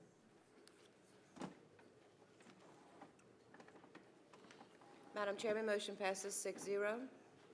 Item 18C, at the request of Councilmember Stagney, a discussion regarding the 2013 Kids Safety Fair. Okay. You didn't put your light. I'm just going to put your mic on. Councilmember Stagney. Thank you, Madam President. The 2013 Kids Safety Fair is going to be August 24th from 11 to 3 right here at Veterans Park. And Mr. Short had called and requested if he could get on the agenda He said it's going to be the best fair ever. So, Mr. Martin, Short, also with American Legion Commander Michael Martin, and the A-Team from the World War II Museum. So, Mr. Short, give us some comments. Thank you, Mr. Councilman. Short, before you begin, I want to apologize. With all of the commotion in here prior to the meeting, I had not known that you were here. I would have certainly have elected for y'all to lead us in the pledge. Not that Councilmember Black didn't do a very good job, but it's always an honor to have Yes. our visitors who are with us and who have defended our country, and we certainly would have invited you to do so. So my apologies. Thank you very much. And your name and address for the record.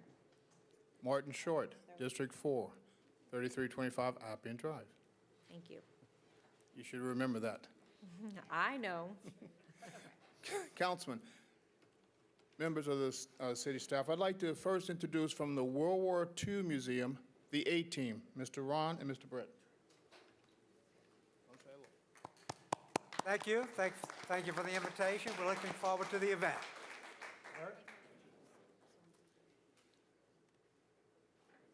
Thank you for inviting us. It's been a pleasure, and we hope we can come back someday. Bert was at Pearl Harbor on December 7th. Wow. And he's got some stories. They were going to be given a pavilion, and they're going to speak to a lot of kids that otherwise may not have the opportunity to listen to these stories. And ladies and gentlemen, they have some stories, and it's a wonderful, wonderful thing, and we really appreciate you guys. Thank you very much for everything. Thank you for the invitation.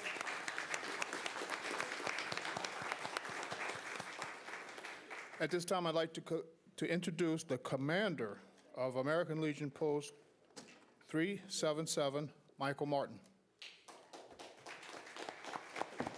Madam Chairman, I'm American Legion Post 377, Kenner. The American Legion primary goal is to promote veterans, and we have quite a few projects on veterans and also youth projects. When Mr. Short called me, I was very delighted and pleased to do this. Also, I'd like to mention that Honorable Mayor Yenny is part of our post.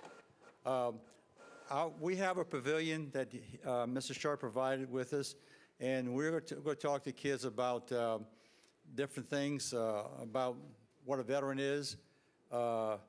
We have also a dummy that the kids can ask a question, and dummies can answer the question back to the kids. We're going to have a member from the Coast Guard who promotes kid safety, who teaches kid safety. He's part of our post. He's also going to be there to teach the kids on safety. We also going to decorate our pavilion to show the kids what part of the military is. I brought a painting, one of our members painted of Iwo Jima. That's going to be on display to show you the past, and the modern, the 159 flying over the dome. Wow. And we have other paintings that we're going to put out. One is the man walking on the moon, and we can decorate our post, our pavilion real nice to bring the kids in, to teach them about American Legion and about veterans and safety. Thank you very much. Thank you. Thank you. We have Mike Myers from Metairie Lodge, 444. He's also the scout commander. Mike?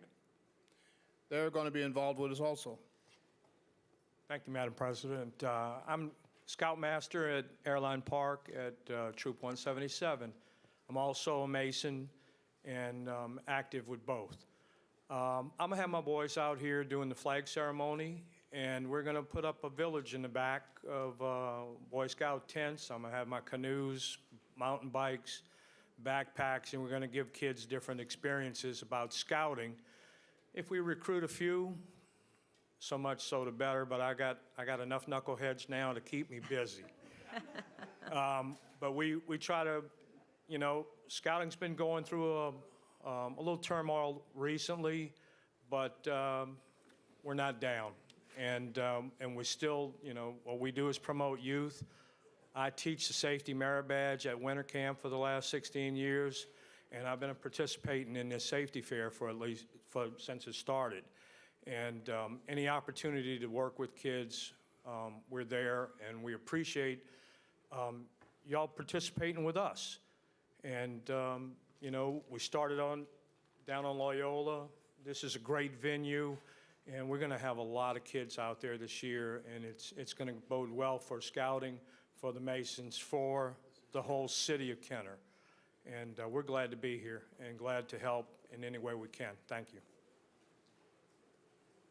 Mr. Myers, I just have to say, when you said you had enough knuckleheads, Councilmember DeNapolis was laughing. He said he was one of those. I think he meant knuckleheads. What do you mean he was? What do you mean he was? He didn't hear he thinks that I was talking about his scouthood.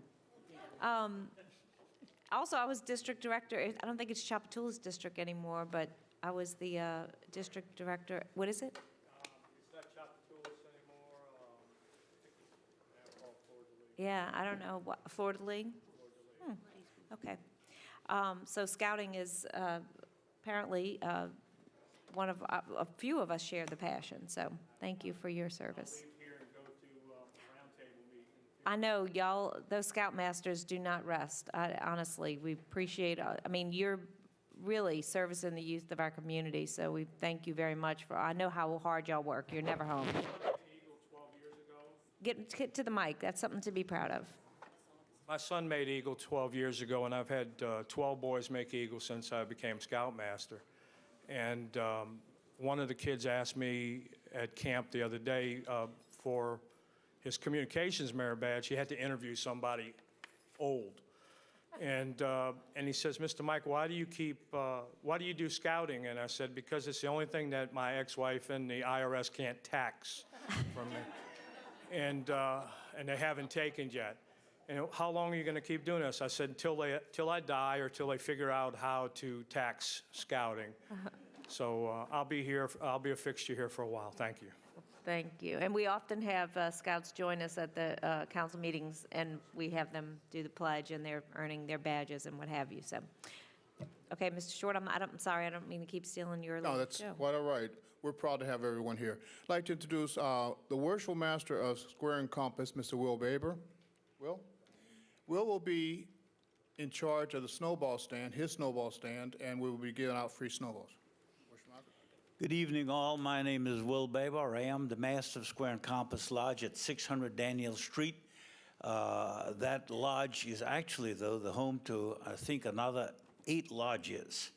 There are probably a good 15, 16 Masonic lodges on this side of the river between Metairie and Kenner, and we've invited all of them. In fact, we've even invited the ones from the west side to participate in this. This upcoming fair will be the 6th.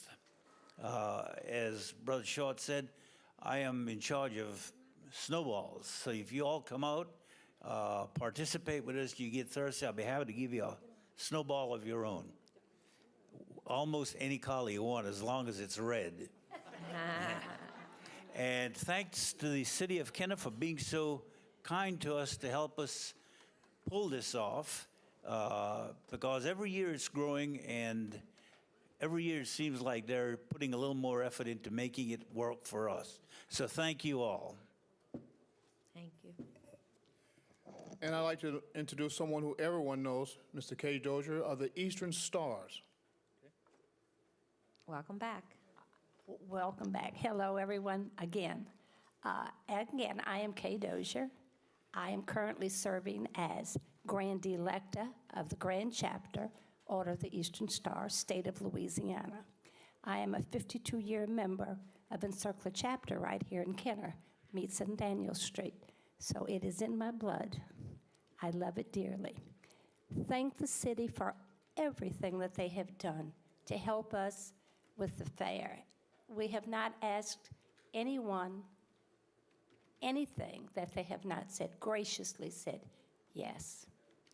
I missed the last 2 meetings because I was doing state meetings, so I don't know what I'm in charge of what he did to me while I was gone. I do want to encourage everyone here, if you have children, grandchildren, great-grandchildren, nieces, nephews, bring them out to the kids' fair. It is a most worthy function. There's safety things for all children. We may have a few games to play. Be a lot of hard work, but it is so worthwhile. Last year at Lake Town, I had a lady I did not know, but she came up to me and hugged me and thanked me for having such a thing. It is all free. There is no charge for anything. So please come out and join us. Thank you. I'd like to say also that because of Sister Kay, the Eastern Star's local chapters have all become very involved, and we're very proud of our ladies. Thank you. In closing, I'd like to say that this year we have, as you can see, we have a lot planned, and I expect a really wonderful time. Our Kenner Police Department will be there, and as always, and they're going to be talking to the parents about child predators, about child safety, what you can do to make things better for your children, how to be careful. Our fire department will have the smokehouse again, and it's a fan favorite. They're going to teach the kids how to get out of smoke-filled rooms. We're going to have the Masonic Band will be playing throughout the day, and there's actually going to be, Mike, is that a trumpet, a bugler? A bugler. What branch was he in? You're a bugler. Do you remember? I don't know. He played for 2 presidents. We have a bugler from the American Legions who has played for 2 presidents who will also be performing. So we've got a really, really big event. And again, the A-team. Oh, excuse me. Come on in, Bert. Thank you very much. I have something to say to this council. When people got off this airport, off the planes, they used to say the first thing is, "Where is the French quarters?" Now when they get off the plane, they say, "Where is the World War II Museum?" Yep. Yay.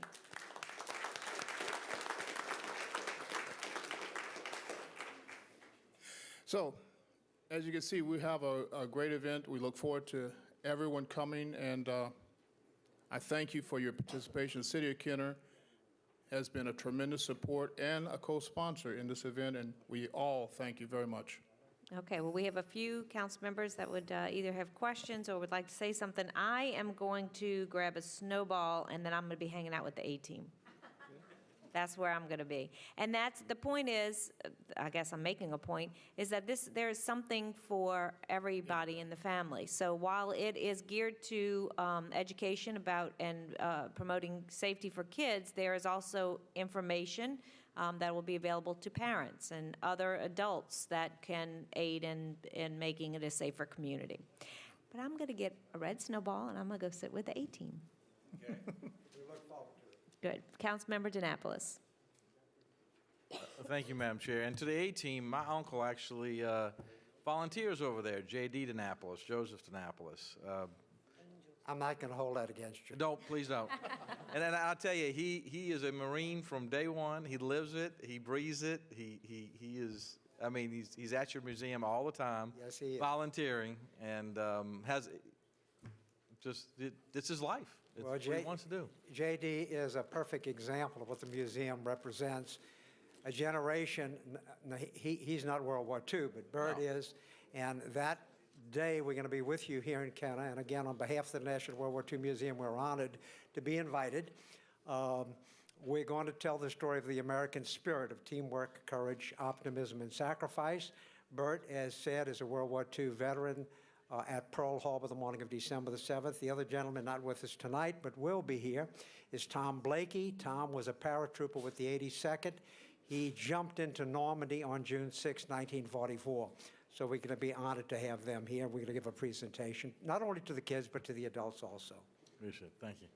I got a couple questions. I got to ask Martin. Martin, tell me about these aprons that I'm seeing you guys wear. Can you explain to me what the symbolicness of that is? The aprons that we're wearing are past master's aprons, which means we have been master of a lodge. Okay. And we wear them at official functions and in the lodge when we're visiting other lodges. In our lodge, we have officers and we have special designed aprons for each office. But since we're coming here on official business, we wanted you to see our aprons. And first of all, I don't want to take, this away from Councilman Stagney's district, but you did start in District 5, by the way, okay? And all good things start out of District 5, by the way. And it was square and compass at that time, but was strictly doing it. Now it's a bigger family, I guess, huh? Yes, sir.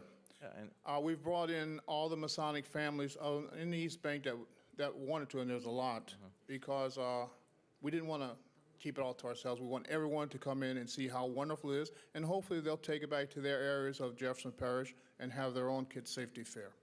Well, I tell you, I haven't missed a safety fair. I'm not going to miss this one. I actually bring my granddaughter to this one, and I can tell you, it is your attention to what the most valuable resource we have in Kenner is, which is our children, and what you show there, and how you explain things to them, and all the way from fingerprinting to all the issues that are out there may be endangerment to them. I think it's great for a parent to also get that experience as well. So to young parents that are out there, young mothers and fathers that are out there, they learn a lot by it. And I tell you, I'll be there on the 24th. I'll see you then. Thank you. Thank you. I'll see you in District 2, although I used to see you in District 5, but I guess I'll have to come to District 2. I guess we can't live it. You can solve that if you come over to 6th Daniel and see us every time. There you go. Ooh. Now, wait a second. Matter of fact, Martin, I told Martin this the other day that Pastor invited me to a dinner at your hall a few years back. Martin, I don't see the invite. Well, we will be having a dinner afterwards, and we will make sure you're all invited. Thank you. Thank you. I had a great meal and talked to a lot of great people when I came to dinner with y'all. Thank you. All right, Councilmember Black. Thank you, Madam Chair. Martin, you're absolutely right. In the 3-4 years you've been coming, this has grown every year and gotten bigger and better. I have a couple of people. I know this is a children's fair. It's August 24th. It's in Veterans Park. The time is 11 to 3. 11 to 3. I urge everybody not only to bring their children, but for the parents and grandparents. I am a big supporter of, in fact, I donate to the World War II Museum, and to the 2 individuals or the 3 individuals of the greatest generation, I salute you. You cannot duplicate the things that you all have done, and we appreciate the Pearl Harbor stories have got to be fascinating. Ms. Brannigan and I went for the 60th anniversary of the Normandy invasion, and we were there in Mare Ingles when that paratrooper came down, and they greeted us with open arms. But also to our Scoutmaster, you are what a Scoutmaster should be. You obviously keep the kids entertained, besides encouragement and provide a good spirit to them and make them better adults. But I can imagine how much fun your troop must have. So I appreciate your dedication. To Kay, whom I've known all my life, I think, I was one of those Catholic kids that came to your pancake suppers. And we've known each other beyond that because we had a mutual friend. But We did. and Kay doesn't remember. Or I don't know if she remember. I thought I brought it up. I came to your house the night of our prom and to come and see my senior prom. Now that's a long time ago. We won't go there. But I have so much admiration for all of you. The Eastern Star has done wonderful things for it's the city. And it's the backbone. The women are the backbone of that. And I can't tell you how much I admire the members of our greatest generation. And I think that that is one of the things that we should be so proud of, because there are very few of us left, few of you left. And I just want to make sure y'all are big and strong. And the people that are going to come out there on the 24th to the Veterans Park from 11 to 3. are in for a real treat, and I hope to be there. I'm having a little knee surgery, but I might be there in crutches, but I will be trying to attend on the 24th. And thank you all for coming. Y'all have a lot to offer to the city, and I think that the fair is wonderful. All right, Councilmember DeFrancis. Thank you, Council President. You know, it's more imperative than ever that we keep our children safe. You hear such horrendous things on the news all the time, and having worked with kids my entire life, I can tell you, kids never think it's going to happen to them. It's always going to happen to someone else, because that's the kind of outlook they have.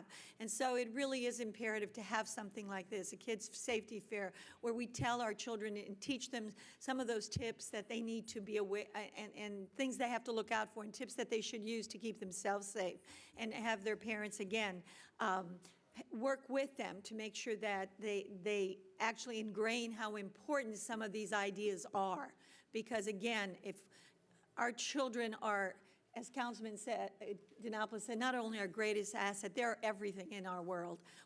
And I can't tell you how it breaks my heart every time I hear something negative on the news that's happened to one of our children, no matter where they are. So Martin and the rest of you all, I thank you for all you do for the children of this area. And I've gone to in fact, I have things from the very first fair we had in District 5. I still have at home. So I know what you all have done and how it has grown and grown and grown, and what a terrific asset it is. And I have come to your dinners at the lodge. You invited me, and I was there, and you all were so very kind. But again, thank you for what you do for our children. If they, again, I can't tell you how it touches my heart, that because every child needs to be able to grow up in a safe environment. And Our Eastern Star family was touched by a childhood predator. The couple's son and daughter-in-law lived in Texas. Their 6-year-old child was taken out of their house, was found, I think 4 days later, had been molested and was deceased. So it touches all of our hearts. Absolutely.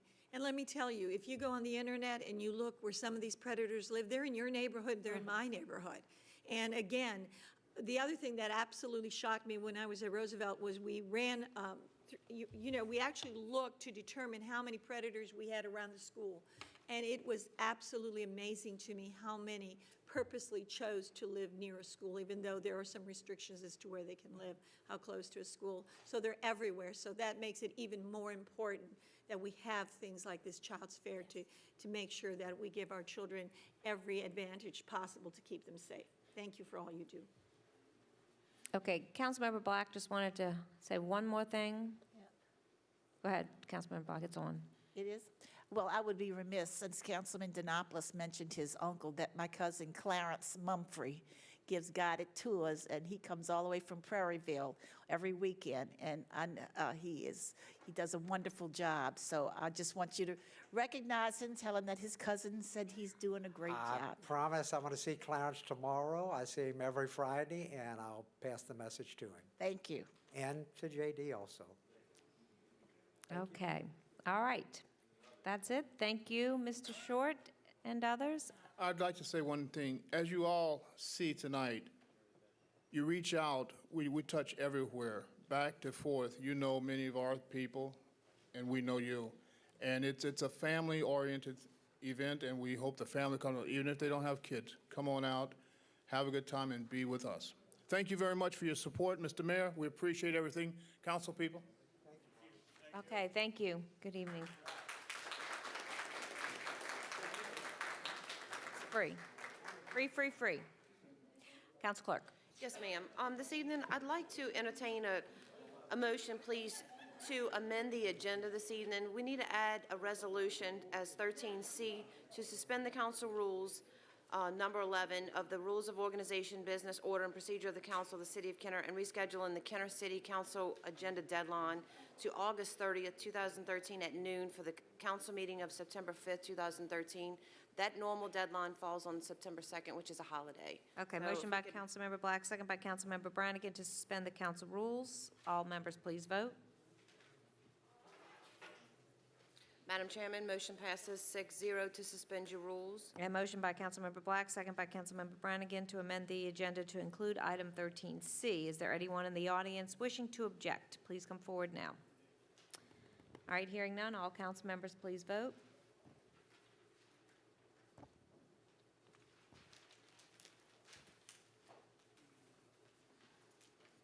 Madam Chairman, motion passes 6-0 to add item 13C. On the consent agenda this evening, we have item 1, approval of minutes, the regular council meeting of July 18, 2013.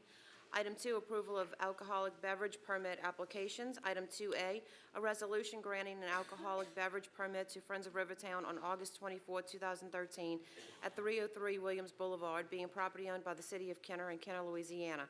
Item 3 is approval of bingo and public gathering applications. Item 3A is application number 1760/13, Adolph Federico, to hold a public gathering for the purpose of a block party on August 10, 2013, from 2 p.m. to 10 p.m. in the 4100 block of Indiana Avenue in Kenner.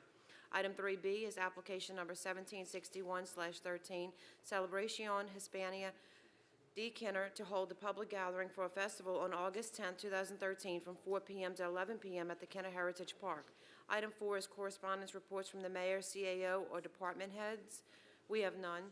Item 5 is acceptance, rejection of bids requiring an expenditure of less than $5,000. Item 5A is a resolution authorizing the purchase of licenses for 2 films from Adventure Science Center, Sidocum Planetarium, a sole source supplier, in the amount of $4,250 for the Department of Parks and Recreation. Item 5B is a resolution accepting the responsive bid received from B&H Photo, Video, and Pro Audio in the amount of $4,295 for the purchase of a JVC GY-HM 600 Pro HD camcorder /REG and related software for the operations of Kenner TV in accordance with telephone bid number T13-2068 for the Department of Information Technology and Telecommunications. Item 6 is change orders requiring an expenditure of less than $5,000. Item 6A is a resolution approving change order number 1 in the additive amount of $1,245 to the contract with Southern Construction of Metairie, LLC for the University City Subdivision Sign Project, resulting in a total contract amount of $37,745 for the Department of Public Works. Item 7 is acceptance of committee findings for final passage. We have none.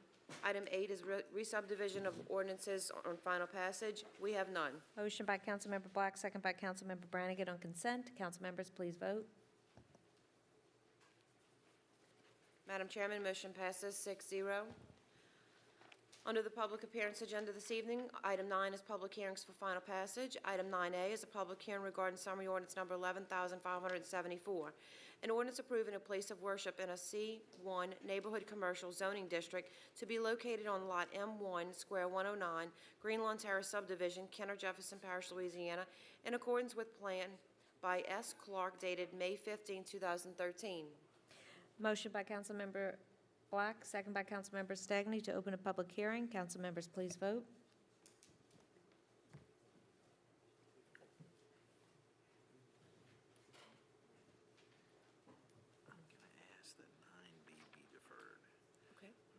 Madam Chairman, motion passes 6-0. We are now in a public hearing regarding summary ordinance number 11,574. I think Mr. Hebert has a presentation. Mr. Hebert? Thank you, Council President. The property is located at 3701 Florida Avenue on Lot M1 at the corner of 37th Street. Lot M1 consists of 12,000 square feet and measures 100 feet in width by 120 feet in length. The lot contains a 3,000 square foot single-story building and associated off-street parking lot. The site is currently vacant and formerly housed a children's daycare center. The property is zoned C1 neighborhood commercial. The properties to the north and east are zoned C1 as well. The area south of 37th Street is zoned C2 general commercial, while the property to the west is zoned RR3, 3 and 4 family residential.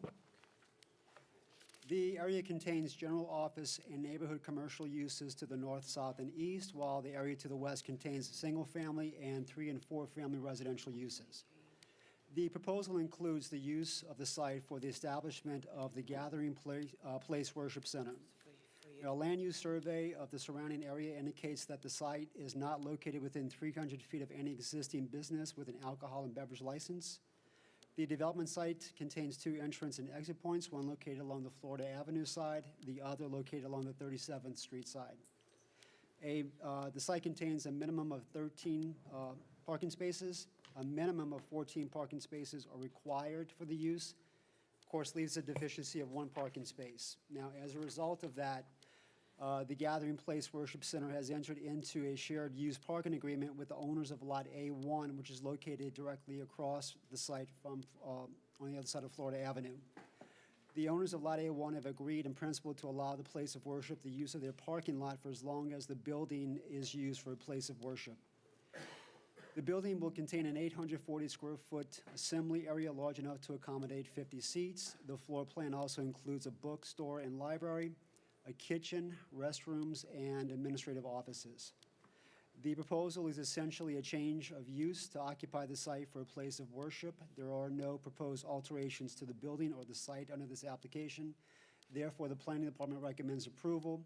The Planning Commission also recommends approval, along with a request that the city evaluate the necessity to place no parking signs along the 37th Street vicinity, within the vicinity of the place of worship, to mitigate any potential off-street parking spillover onto 37th Street. Okay, does anybody else like to, we're in public hearing. Anybody else want to speak from the audience? Okay, motion by Councilmember Black, second by Councilmember Stagney to close public hearing. Council members, please vote. Madam Chairman, motion passes 6-0. Motion by Councilmember DeFrancis, second by Councilmember Black. Councilmember DeFrancis, okay, you have the floor.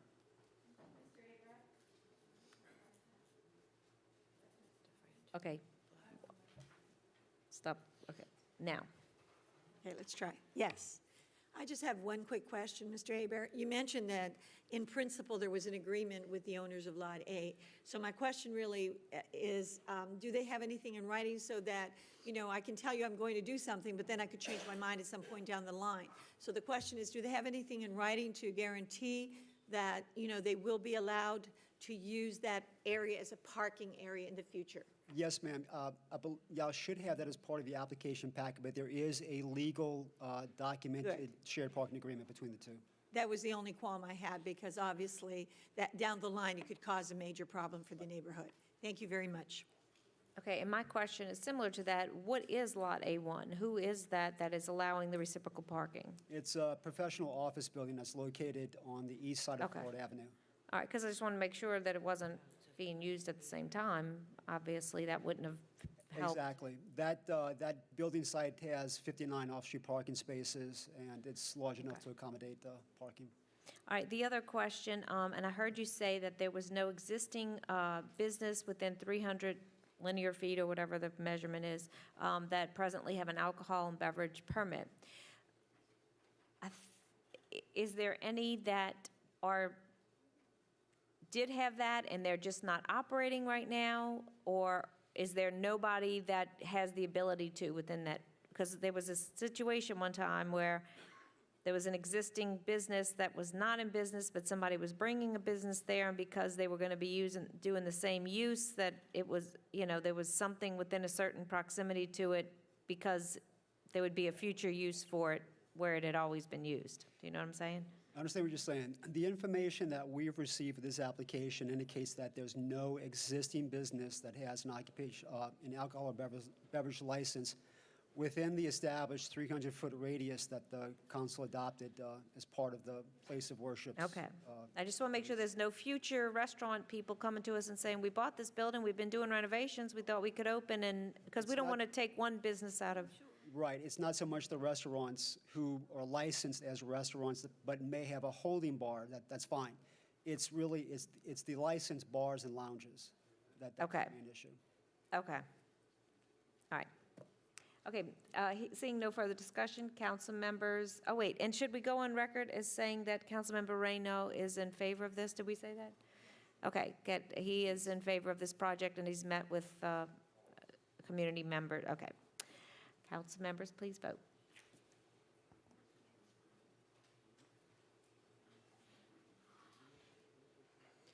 Madam Chairman, motion passes 5-1.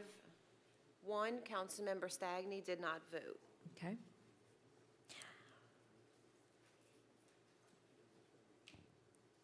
Item 9B is a public hearing regarding summary ordinance number 11,576. An ordinance authorizing a public hearing to approve the final 2013 CDBG and home allocations and approve amendment number 1 to the fiscal year 2013 final action plan of the Community Development Block Grant CDBG program in the amount of $506,677 and the Home Investment Partnership Home Program in the amount of $125,044 for the Community Development Department.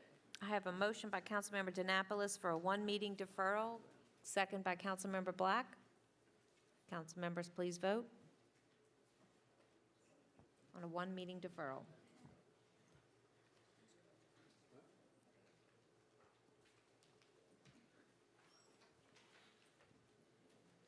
Item 10 is opening of bids. We have none.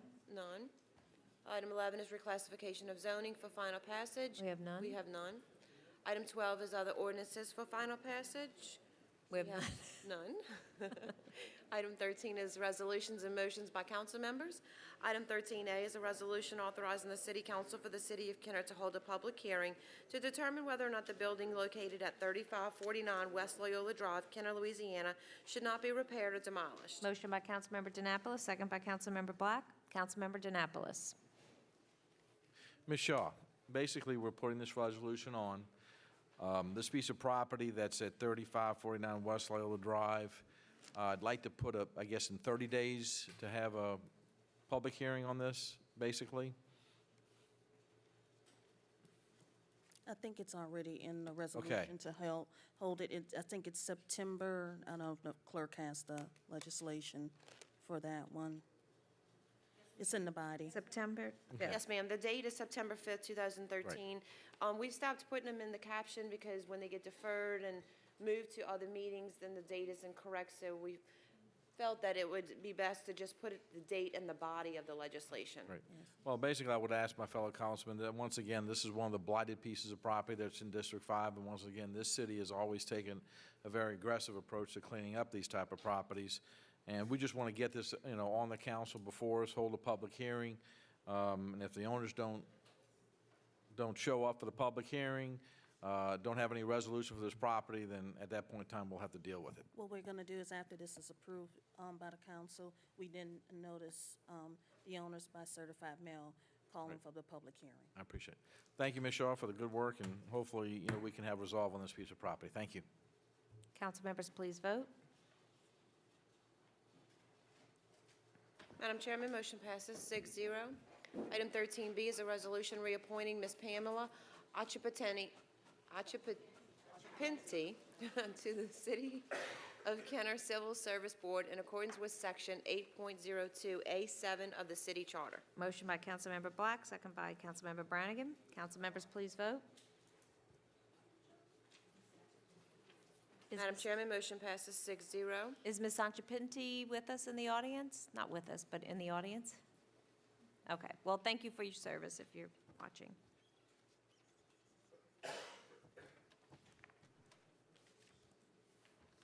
Item 13C was added to the agenda this evening, which is a resolution suspending Council Rule Number 11 of the Rules of Organization, Business, Order, and Procedure of the Council of the City of Kenner and rescheduling the Kenner City Council agenda deadline to August 30th, 2013 at noon for the council meeting of September 5th, 2013.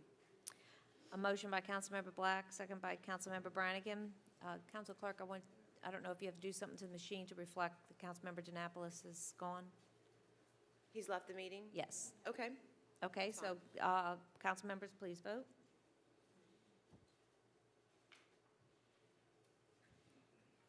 Madam Chairman, motion passes 5-0. Council members Reyno and DeNapolis are absent.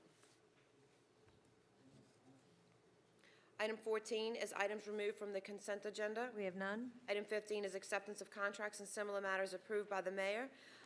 Item 15A is summary ordinance number 11,571, an ordinance authorizing repairs to 2003 model year Case Dozer Unit 2101 in the amount of $6,452.32 by Lee Tractor Company Incorporated as an authorized dealer for the Department of Public Works Division of Streets and Drainage. Motion by Councilmember Black, second by Councilmember DeFrancis.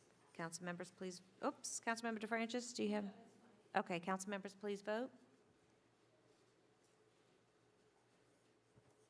Madam Chairman, motion passes 5-0. Item 15B is summary ordinance number 11,572, an ordinance accepting the responsive bid received from House of Doors Incorporated, doing business as Dial One House of Doors in the amount of $7,450 to remove existing damaged door, furnish and install one overhead rolling steel door and one motor operator at the Green Maintenance Building located at 1905 24th Street in accordance with letter bid number 13-1500 for the Department of Parks and Recreation. Motion by Councilmember Stagney, second by Councilmember Black. Council members, please vote.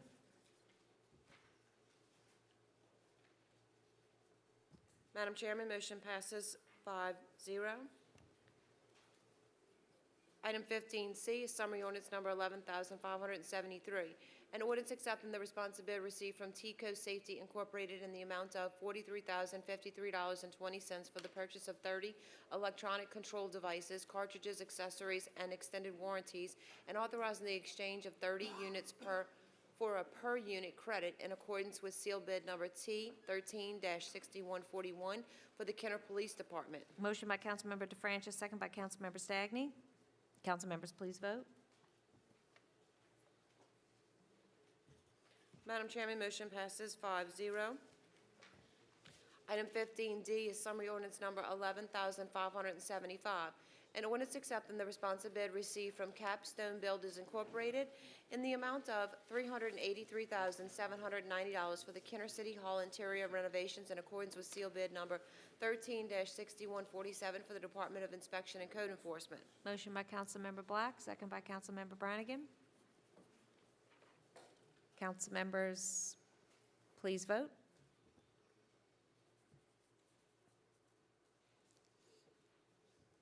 Madam Chairman, motion passes 5-0. Item 15E is summary ordinance number 11,578, an ordinance authorizing the utilization of State of Louisiana contract number 409600 with Associated Office Systems of Louisiana Incorporated to purchase a filing system at a cost of $11,218.29 for the Personnel Department. Motion by Councilmember Brannigan, second by Councilmember Black. This is a filing system to finally be able to file things that we have in boxes in a room that is beyond ridiculous if you would see the pictures.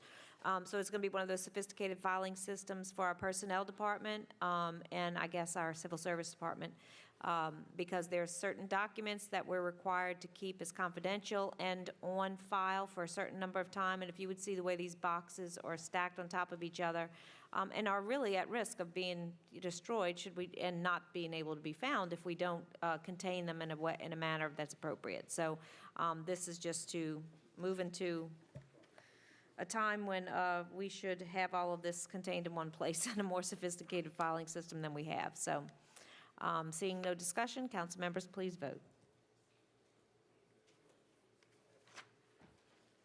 Madam Chairman, motion passes 5-0. Item 15F is summary ordinance number 11,579, an ordinance accepting the responsive bid received from Fleming Construction Company, LLC, in the amount of $1,552,120 for the Veterans and Indiana Lift Station and Force Main project in accordance with seal bid number 13-6155 for the Department of Public Works. Motion by Councilmember Stagney, second by Councilmember Black. Council members, please vote.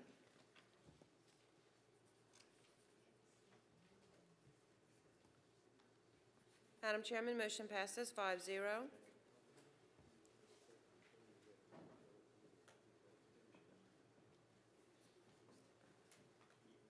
Item 15G is summary ordinance number 11,580. An ordinance accepting the responsive bid received from Mule Durrell Incorporated for a 6-month contract to supply copy paper for various City of Kenner departments as per specifications in telephone bid number T13-2065 in an amount not to exceed $10,000 for the City of Kenner. Motion by Councilmember DeFrancis, second by Councilmember Carroll. Council members, please vote. Madam Chairman, motion passes 5-0. Item 15H is summary ordinance number 11,581. An ordinance accepting the response bid received from Comprehensive Technical Group LLC in the amount of $22,770 to furnish and install playback, master control, and studio control room equipment for KTV in accordance with seal bid number 13-6153 for the Department of Information Technology and Telecommunications. Motion by Councilmember Black, second by Councilmember Brannigan. The only regret is that Councilmember Reyno is not here to vote on this, because I know that this was very important to him. And he's very supportive. So if he were here, I'd be giving him the motion, but he's not. Council members, please vote. Madam Chairman, motion passes 5-0. Item 15I is summary ordinance number 11,582. An ordinance accepting the responsive bid received from Frischertz Electric Company Incorporated in the amount of $413,100 to replace playground lighting at Susan Park Playground in accordance with seal bid number 13-6146 for the Department of Parks and Recreation. Motion by Councilmember Carroll, second by Councilmember Black. Council members, please vote.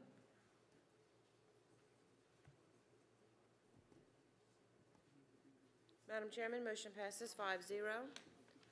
Item 15J is summary ordinance number 11,583.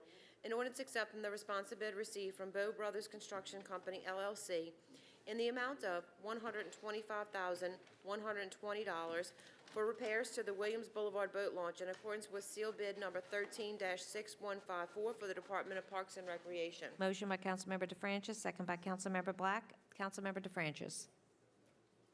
Thank you, Council President.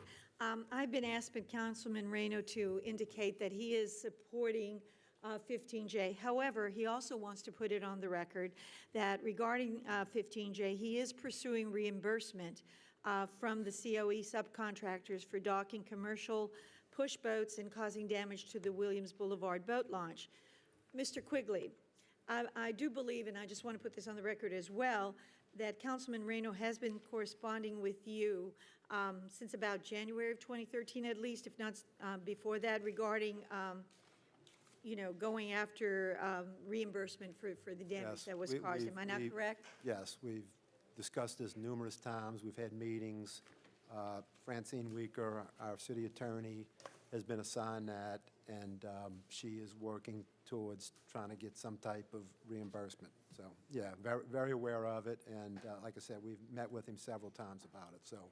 So even though we're moving forward to do the repairs, because obviously this is important to the city, nevertheless, that does not mean that we're just going to not pursue No, this does getting not- reimbursed, because again, we feel that the city and the people of Kent are entitled to reimbursement. We've been assured that this action will not preclude us from any further type of action, so. Thank you. I just want to put that on the record. Thank you, Council President.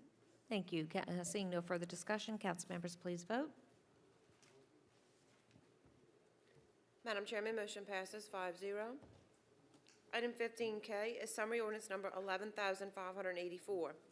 An ordinance ratifying Task 2 of the Professional Services Agreement with Linfield Hunter and Junius Incorporated for professional services pertaining to Hurricane Isaac damage renovations to the Pontchartrain Center and re-roofing Hurricane Isaac damaged halls A, B, C of the Pontchartrain Center in an amount not to exceed $188,173. Motion by Councilmember Black, second by Councilmember Brannigan. Another piece of legislation. Can we stop bringing attention to the fact that Councilmember Reyno's not here, but this is in his district as well. And it's the roofing on the Pontchartrain Center. Is there anything you want to expound on that, Mr. Quigley? Yes, actually, we had engaged Linfield Hunter and Junius back in February of last year, and you may remember when we did the bleachers, the telescopic bleachers, they were involved in the design of that. Under that same contract, they were investigating roofing problems we had at the Pontchartrain Center prior to Isaac. We also had problems with the sewer system that they addressed, and then also the issue of the settlement of the roadway.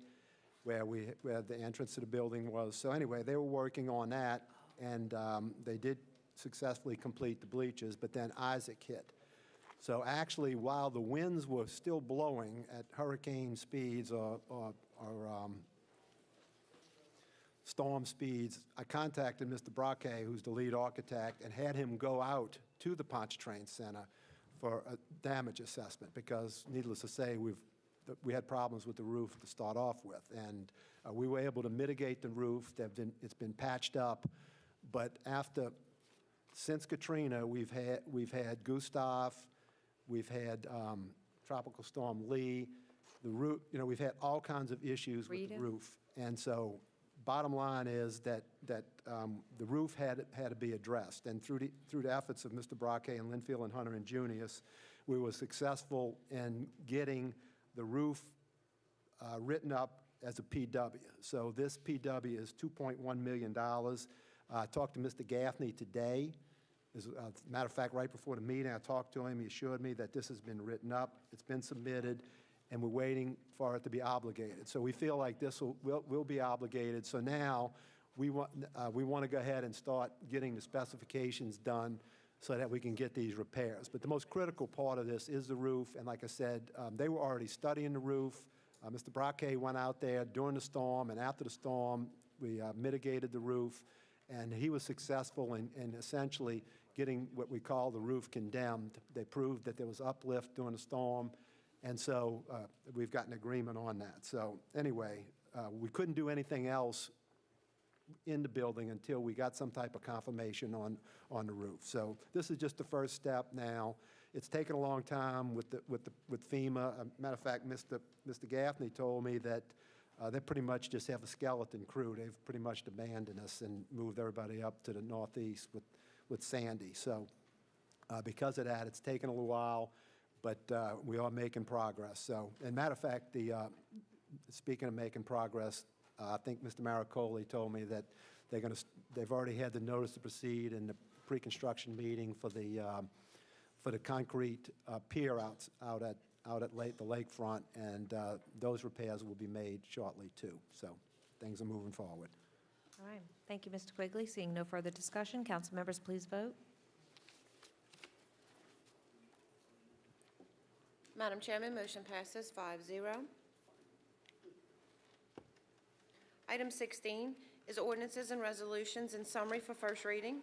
Item 16A is an ordinance ratifying the purchase of vinyl sheeting from Crane Materials International in an amount not to exceed $9,000 utilizing the Jefferson Parish contract number 55-12872 for the emergency repair of Crestview Bulkhead for the Department of Public Works. Item 16B is an ordinance approving change order number 1 to the contract between the City of Kenner and D.L. Daigle Company, LLC, in the additive amount of $37,907.22 to reroute and repair/replace the existing waste and vent lines and repairs to existing subflooring at the old Wentwood Gymnasium with an increase of 28 calendar days to the contract time, resulting in a total contract amount of $133,317.22 for the Department of Parks and Recreation. Item 16C is an ordinance authorizing the purchase of one Ford F-450 chassis cab truck from Lamarck Ford in the amount of $34,803 utilizing Jefferson Parish Sheriff's Office and annual vehicle contract number 13A1001 for the Department of Parks and Recreation. Item 16D is an ordinance ratifying the emergency purchase and installation of 15-ton condensing unit and the removal of the existing unit at the old theater in the amount of $8,550 from Beacon Air Condition, Heating and Refrigeration Incorporated for the Department of Parks and Recreation. Item 16E is an ordinance ratifying emergency repairs to the West Esplanade Avenue eastbound bridge over the Duncan Canal by Kostmeyer Construction, LLC, and an amount not to exceed $23,000 for the Department of Public Works. Item 16F is an ordinance accepting the responsive bid received from Fleming Construction Company, LLC, in the amount of $641,191.50 for the Canary Anzus Lift Station and Force Main Project in accordance with seal bid number 13-6159 for the Department of Public Works. Item 16G is an ordinance accepting the response bid received from Beacon Air Conditioning, Heating, and Refrigeration Incorporated in the amount of $10,433 for the purchase of one Copeland Discuss compressor or equal and materials in accordance with letter bid number 13-1498 for the Kenner Police Department. Item 16H is an ordinance authorizing the purchase of one 2009 Nissan Maxima in the amount of $7,288.05 from the United States Marshal Service for the Kenner Police Department. Item 17 is reports from the council and/or special committees.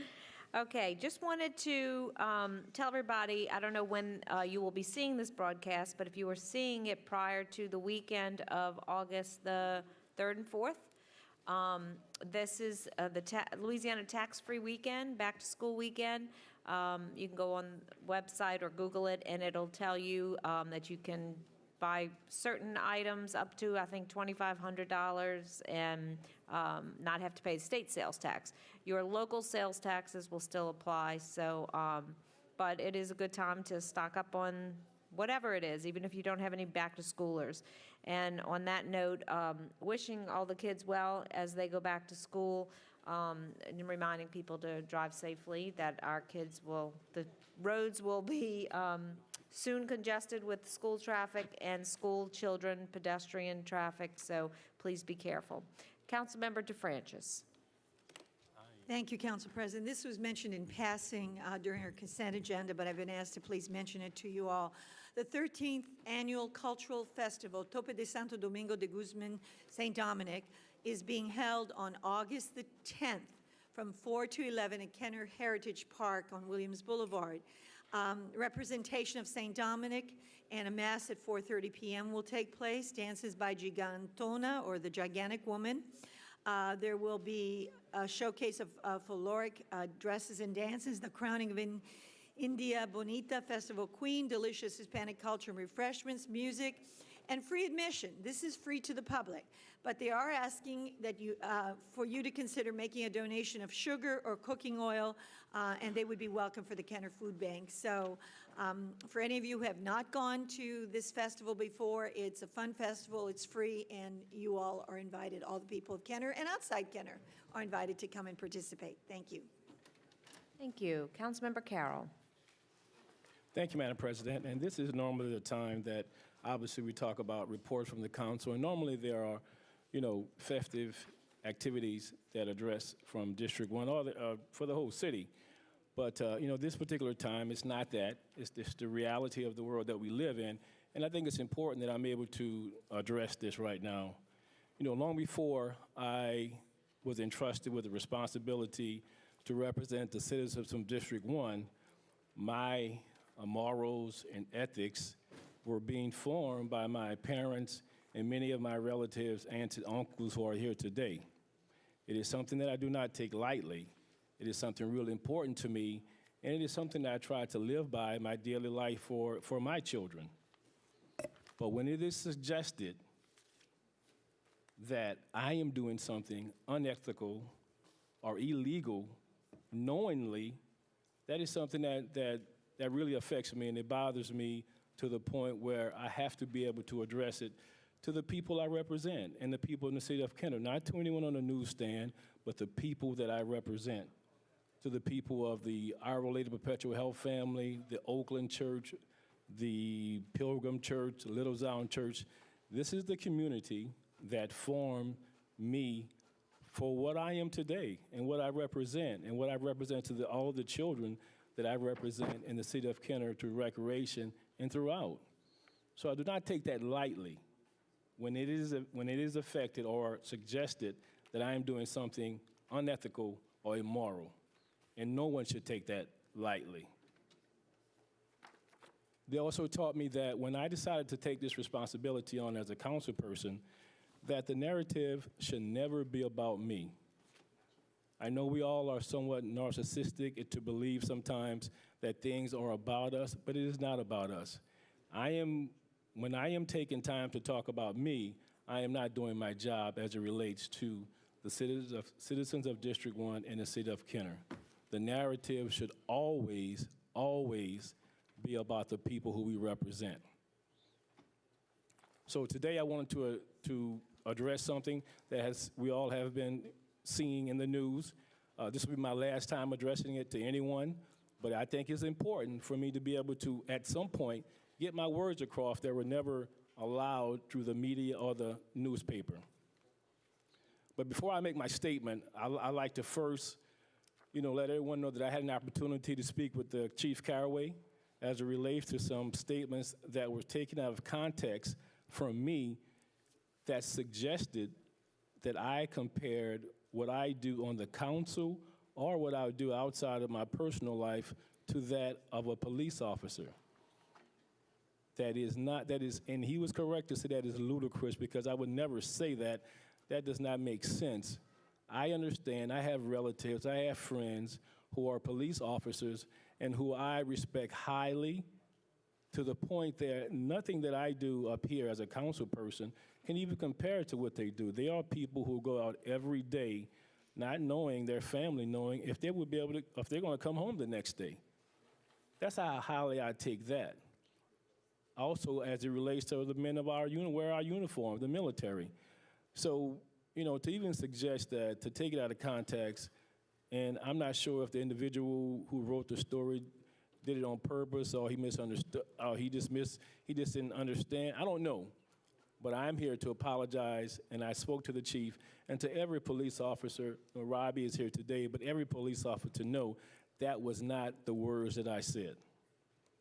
So, statements have been made that my use of the take-home vehicle may be a violation of the law and unethical. I challenge those based on opinions of the Louisiana Ethics Commission and the opinions of the Louisiana Legislative Auditor. The Louisiana Board of Ethics issued an opinion on the private use of automobiles and public employees. The opinion stated that it is the opinion of the commission that the agency of the state and political subdivisions can monitor the use of public automobiles within the context of the restrictions contained in the code, provided certain minimal considerations are employed.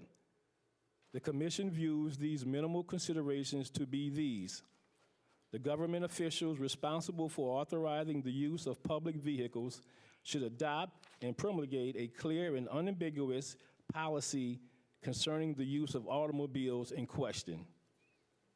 The policy should contain administrative guidelines concerning the manner, time, and purpose for which the automobiles are to be used, and should have uniform application. So I am not haphazardly doing something. This is something that I believe to be the case as it relates to the city of Kenner. Am I wrong? That is something to be determined, but not to be given the opportunity to sit down and talk to someone about this, to be tracked, and excuse my phrase, like an animal outside of here, where another individual had the comfort and the professionalism to be interviewed in his office is disrespectful to me and the people who I represent, because I am not hiding from anywhere. My number is on the website. My number is everywhere for people to call and to talk to me. At least give me the courtesy to be treated as a elected official in the city of Kenner. You don't have to like me, but like the people who I represent. Give me that professionalism. In addition, the city of Kenner was told to investigate, report by the Louisiana Legislative Auditor, and about the use of the take-home cars. The report found that we were informed that numerous city officials and employees drive city vehicles home each day. There is no written policy for this practice or written approval on file with the city that gives approval to use city vehicles to commute to and from work. The report also found that to correct the problem, the city should adopt a comprehensive fleet management policy that addresses the criteria for assigning vehicles, business of the vehicle, personal use, including commuting to and from work, completing and maintaining mileage logs, assigning gasoline cards, and personal identification numbers, and proper care of city vehicles. The mayor is the government official responsible for authorizing the use of public vehicles. That has never been questioned by me or anyone. and has the job to adopt a fleet management policy that addresses the business and personal use of the take-home vehicles. When I decided to take the vehicle home from the city instead of the $500 a month stipend, I was required to request a vehicle from the mayor's office, which I did. I was given the oldest vehicle in the fleet, a 1999 Crown Vic, that required numerous repairs before the vehicle to be safe to drive. Not that I wore down the tires, broke the windshield, broke the signal, had to repair the brakes. All of this is a 16-year-old vehicle. I would not expect me, anyone on the council, or anyone in this room to ride in a vehicle that is like that. These repairs were done before I could ride. I didn't accumulate these repairs. I didn't cause this. I didn't misappropriate funds. I was not provided with any administrative policy regarding the use of the take-home vehicle. It was not until a year later that the mayor's office provided me with the mayor's administrative memorandum about the take-home cars. His administrative policy fails to address the business or personal use of the take-home vehicles, which is contrary to the advisory opinion of the Louisiana Ethics Board, as well as defiant to the order by Louisiana Legislative Auditor on the correct use of take-home plays. In light of the opinions of the Louisiana Ethics Commission and Louisiana Legislative Auditor, I do not believe that any violation has been committed. But should I be informed by any of these agencies, I will take the necessary corrective acts that is expected by me of the people who I represent in the city of Kenner. This could have all been avoided by a simple phone call. I don't proclaim to be right about everything, but at least give me the courtesy to talk about it, which we are expected to do as elected officials. 1 minute, Mr. Carroll. I have been asked by District 1 residents, my colleagues, and even the media, if this was an attack on me by the mayor. My answer to the media was, I don't know, and it's not their responsibility anyway, but it is responsible for the people in this room. But I have disagreed with the mayor on a number of issues. I voted no to increase the city's sewer fees. I voted no to doubling the taxes. I voted no to closing the playground, particularly Lincoln Manor. I did not and could not support the sale of streets in District 1 that would have resulted in one way in and one way out to 2 historic black cemeteries, not to mention safety concern for people visiting their loved one's final resting place. I voted no to the bond refinancing plan, not to stop the process, because that's its responsibility to move the city forward. Okay, Mr. Carroll, But- you could wrap it up. I'm gonna wrap it up. I have couple more minutes. But no to the length. No, you that- had 10 minutes, and it's now 11, so I need. Okay, let me 1 more minute and I'll finish my last paragraph. But no to refusing to let the will of the people. I have disagreed based on what I have been told by residents of District 1. I want everyone to know I will always vote on the wishes of the residents in the city of Kenner. If these attacks are the result of my votes, you can expect more attacks on me because I will always honor the wishes of District 1 and the residents of Kenner. Okay, Thank you, Mr. ma'am. Carroll, thank you very much. Council Clerk?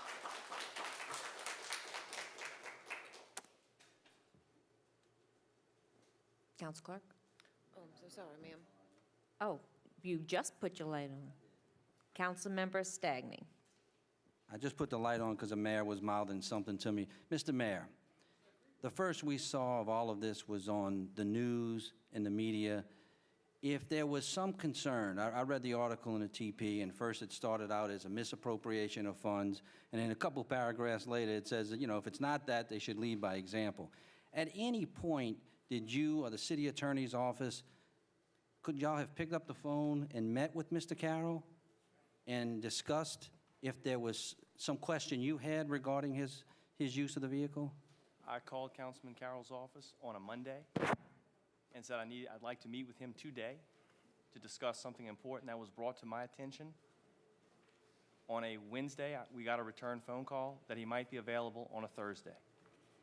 And at that point, I was contacted on, I believe, either Wednesday or Thursday by that same person in the media asking what was I going to do about this situation. They wanted to know what was at hand. I said I had reached out to contact the councilman. I have gotten no return phone call at this point, whenever it happened. I'm not over Councilman Carroll. That's not true. Well, you can say what you want to say, but that's fine. You never called me. Oh, I absolutely called. never did. My assistant called your assistant. Okay, guys. Let me, and I have okay, the mic, whoa, Madam no, President. I know you have the mic, but I need to clarify something. This is not going to be a time where we're going to have an inquisition about what happened. This has happened to all of us. Councilmember Carroll, we have had all kinds of times when the media has attacked us, and there has been motivations, and so you have your right to get to the bottom of it. I do not want to discount that. But I don't want this to turn into, he said, she said, no, that's not true. That if y'all, I appreciate that you made your statement, and I think it was done very well, and it needed to happen. But let's not make this an inquisition. No, not at all, Madam President, but I think that it should be clarified that at one point, or at some point, all of us had city vehicles, and none of us were provided with any policy directly related to incidental use, other than out of our checks, every time, at the end of the year, Mr. McConnell pulled money out as per the IRS guidelines. Now, when the mayor was a CAO, we had an employee that lived in Mandeville that drove the vehicle, city vehicle, back and forth every day, and it never came up as a concern. Today, an employee drives to Laplace back and forth. It never came up as a concern. If this was such urgent concern of yours, my interpretation was that you brought this to the media. Absolutely not. Well, that's who was on the media, and as a courtesy to a fellow elected official, I think the proper thing would have been, if the city attorney had some concern or you had some concern, sit down with the councilman and discuss this and see if one, y'all agree that there may be a problem or not a problem, and then take some steps to resolve it. And that was my only point in saying that, because, look, I had a city, I think I was the last one until, I wouldn't think that it was a violation, especially considering there are others who drive much further than Mr. Carroll has. And Mayor, when you have the ribbon cuttings, your groundbreakings, you do a lot of that during the middle of the day. Mr. Carroll's coming from New Orleans out here to try to attend those things. And more times than not, I miss him. I just can't get away. But, he has some justification for it. But I kind of wish that your office, the city attorney, and Mr. Carroll could have gotten together before this escalated. And Joe, I will stand by my office contacted his office, and I will tell you, in the midst of all this, they asked me questions about your use of the car and going to work, and I told them, your car, outside of maybe when you went to lunch, never left District 2. Because I said he started his days off coming by City Hall. Okay, but the bottom line is, there's no policy, and so all of these things, whether it's your I was opinion or asking his numerous opinion, are immaterial. Okay, Thank you, Mayor. Thank you, Madam President. okay. Council Clerk? Yes, ma'am. Item 18 is new business. Those items were taken earlier in the meeting. Item 19 is unfinished business and/or motions to reconsider or remove from a tabled position. We have none. Item 20 is persons wishing to address the council on special subject matters. Mr. Al Morella. Al Morella, 4260 East Loyola Drive, 5th District, 41 years. I want to comment on what was just discussed in here and the articles in the Times-Picayune on the 26th and the 28th. First of all, before I make these comments, I want to make it perfectly clear. These are my comments and my comments alone. And I'm going to make these comments to Councilman Carroll. Before I make these comments, I want it to also be known, this is nothing personal. Personally, I like Councilman Carroll. But this is not personalities, and this is not friendships. This is business. Therefore, in my conclusion, I want to say this first. I've heard some bizarre explanations from politicians that got caught doing something wrong, or their hands in the till, or whatever you want to call it. I've heard some bizarre explanations. But I don't think I've ever heard an explanation as bizarre as this one. So in conclusion, I want to say this. I'm going to demand, Councilman Carroll, that you reimburse the taxpayers of the city of Kenner for all of the money that was spent on fueling that city vehicle and all of the money that was spent on maintenance. And second, I believe, based on the bizarre explanation alone, I'm going to demand your resignation here tonight. Now, I want to say this. I want to say this also, that in lieu of these comments are going to be directed to the administration and the council. In lieu of the issue that I came down here with 3 meetings in a row, in lieu of the response I got by this, which was no response at all, and a haphazard one from the council, I'm going to say this, which is going to lead up to my next comments. I don't think, based on the circumstances surrounding this issue with this car, with unfolded this whole issue, I don't think that there's no one in this government, either in this administration or that council, has any sense of decency at all. None whatsoever, man. And in closing, I want to say this. I want to comment on an article that was in the TP Street on the 22nd of July. Mr. Greg Buson, on when it comes to public records requests. Mr. Buson, I guess he don't know too much about the right of information disclosure, the Information Act, the Federal Act. I guess he don't know too much about Louisiana law. That's why they call them public records, because they're our records. And not only that, we pay for those records to be published, and if we want to access them, we got to pay for them again. So with that, anybody got any comments, any questions for me? Thank you, Mr. Morella. Thank you. Ms. Patricia Davis.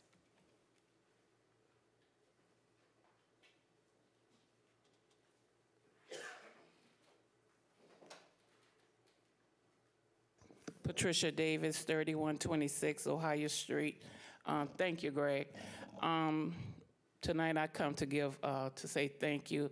I'd like to say thanks to Chief Caraway and the Kenner Police Department and other law enforcement agencies for the efforts that they made in the Lincoln Manor area for the apprehension of those individuals who are engaged in criminal and illegal activity. Thank you for that. I would like to also thank the community police for coming out to our monthly meeting on last week. The officers were very informative, very professional, and they even had a sense of humor. We'd like to thank those officers. But last but not least, I would like to thank Ms. Shaw of Code Enforcement and Mr. Jerry Dillenhofer of Public Works for the work that they've done on 30th Street. At this point, you can drive on 30th Street and actually see the bridge. Also, I would like to thank Councilman Mark Spears' office for all the work that they've done in helping us in the area to resolve certain issues. Thank you. Thank you, Ms. Davis. I appreciate that you come and thank those who have been helpful to you, because that means a lot to those people, because they do take their jobs very seriously. So thank you for taking the time to do that. Mr. James Evans.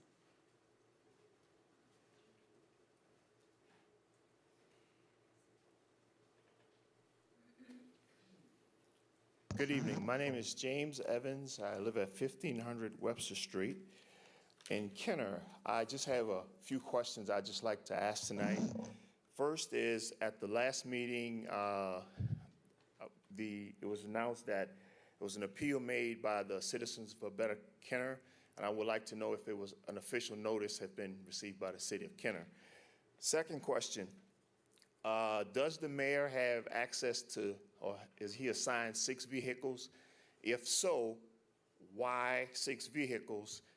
If so, what's the cost on this in terms of maintenance and upkeep? Third question, would it have been more cost-effective for the city to purchase a brand-new vehicle to be used during emergency times versus purchasing a 2-decade-old vehicle from Jefferson Parish that required repairs? Thank you very much. Okay, did we receive official notice of the appeal? It was lodged with the clerk of court the next day. Okay, so it was. We haven't been served with anything, it's up to them. Okay. Any other answers to any questions? No, I don't have 6 vehicles, The mayor does not have 6 vehicles, and we don't have money to buy a new emergency. and we don't have money to buy a new emergency. Buy that. That's, That was donated to us. okay, so put y'all's mic on. Put your mic on, Mr. Conlon. No, I do not have 6 vehicles, and no, we do not have any funds to buy any new emergency vehicles. A vehicle was transferred out of our wet fleet to the Public Works Division. I asked Mr. Gonzalez to replace that vehicle. He asked Jefferson Parish for anything they had. They had just had a surplus auction. That was one of the only vehicles they had available. It had very low mileage on it. It's in excellent shape. We took the vehicle, it was given to us, and we spent very little money on it to get it ready to be in our emergency fleet. Okay, thank you. All right, seeing no further citizens, meeting adjourned.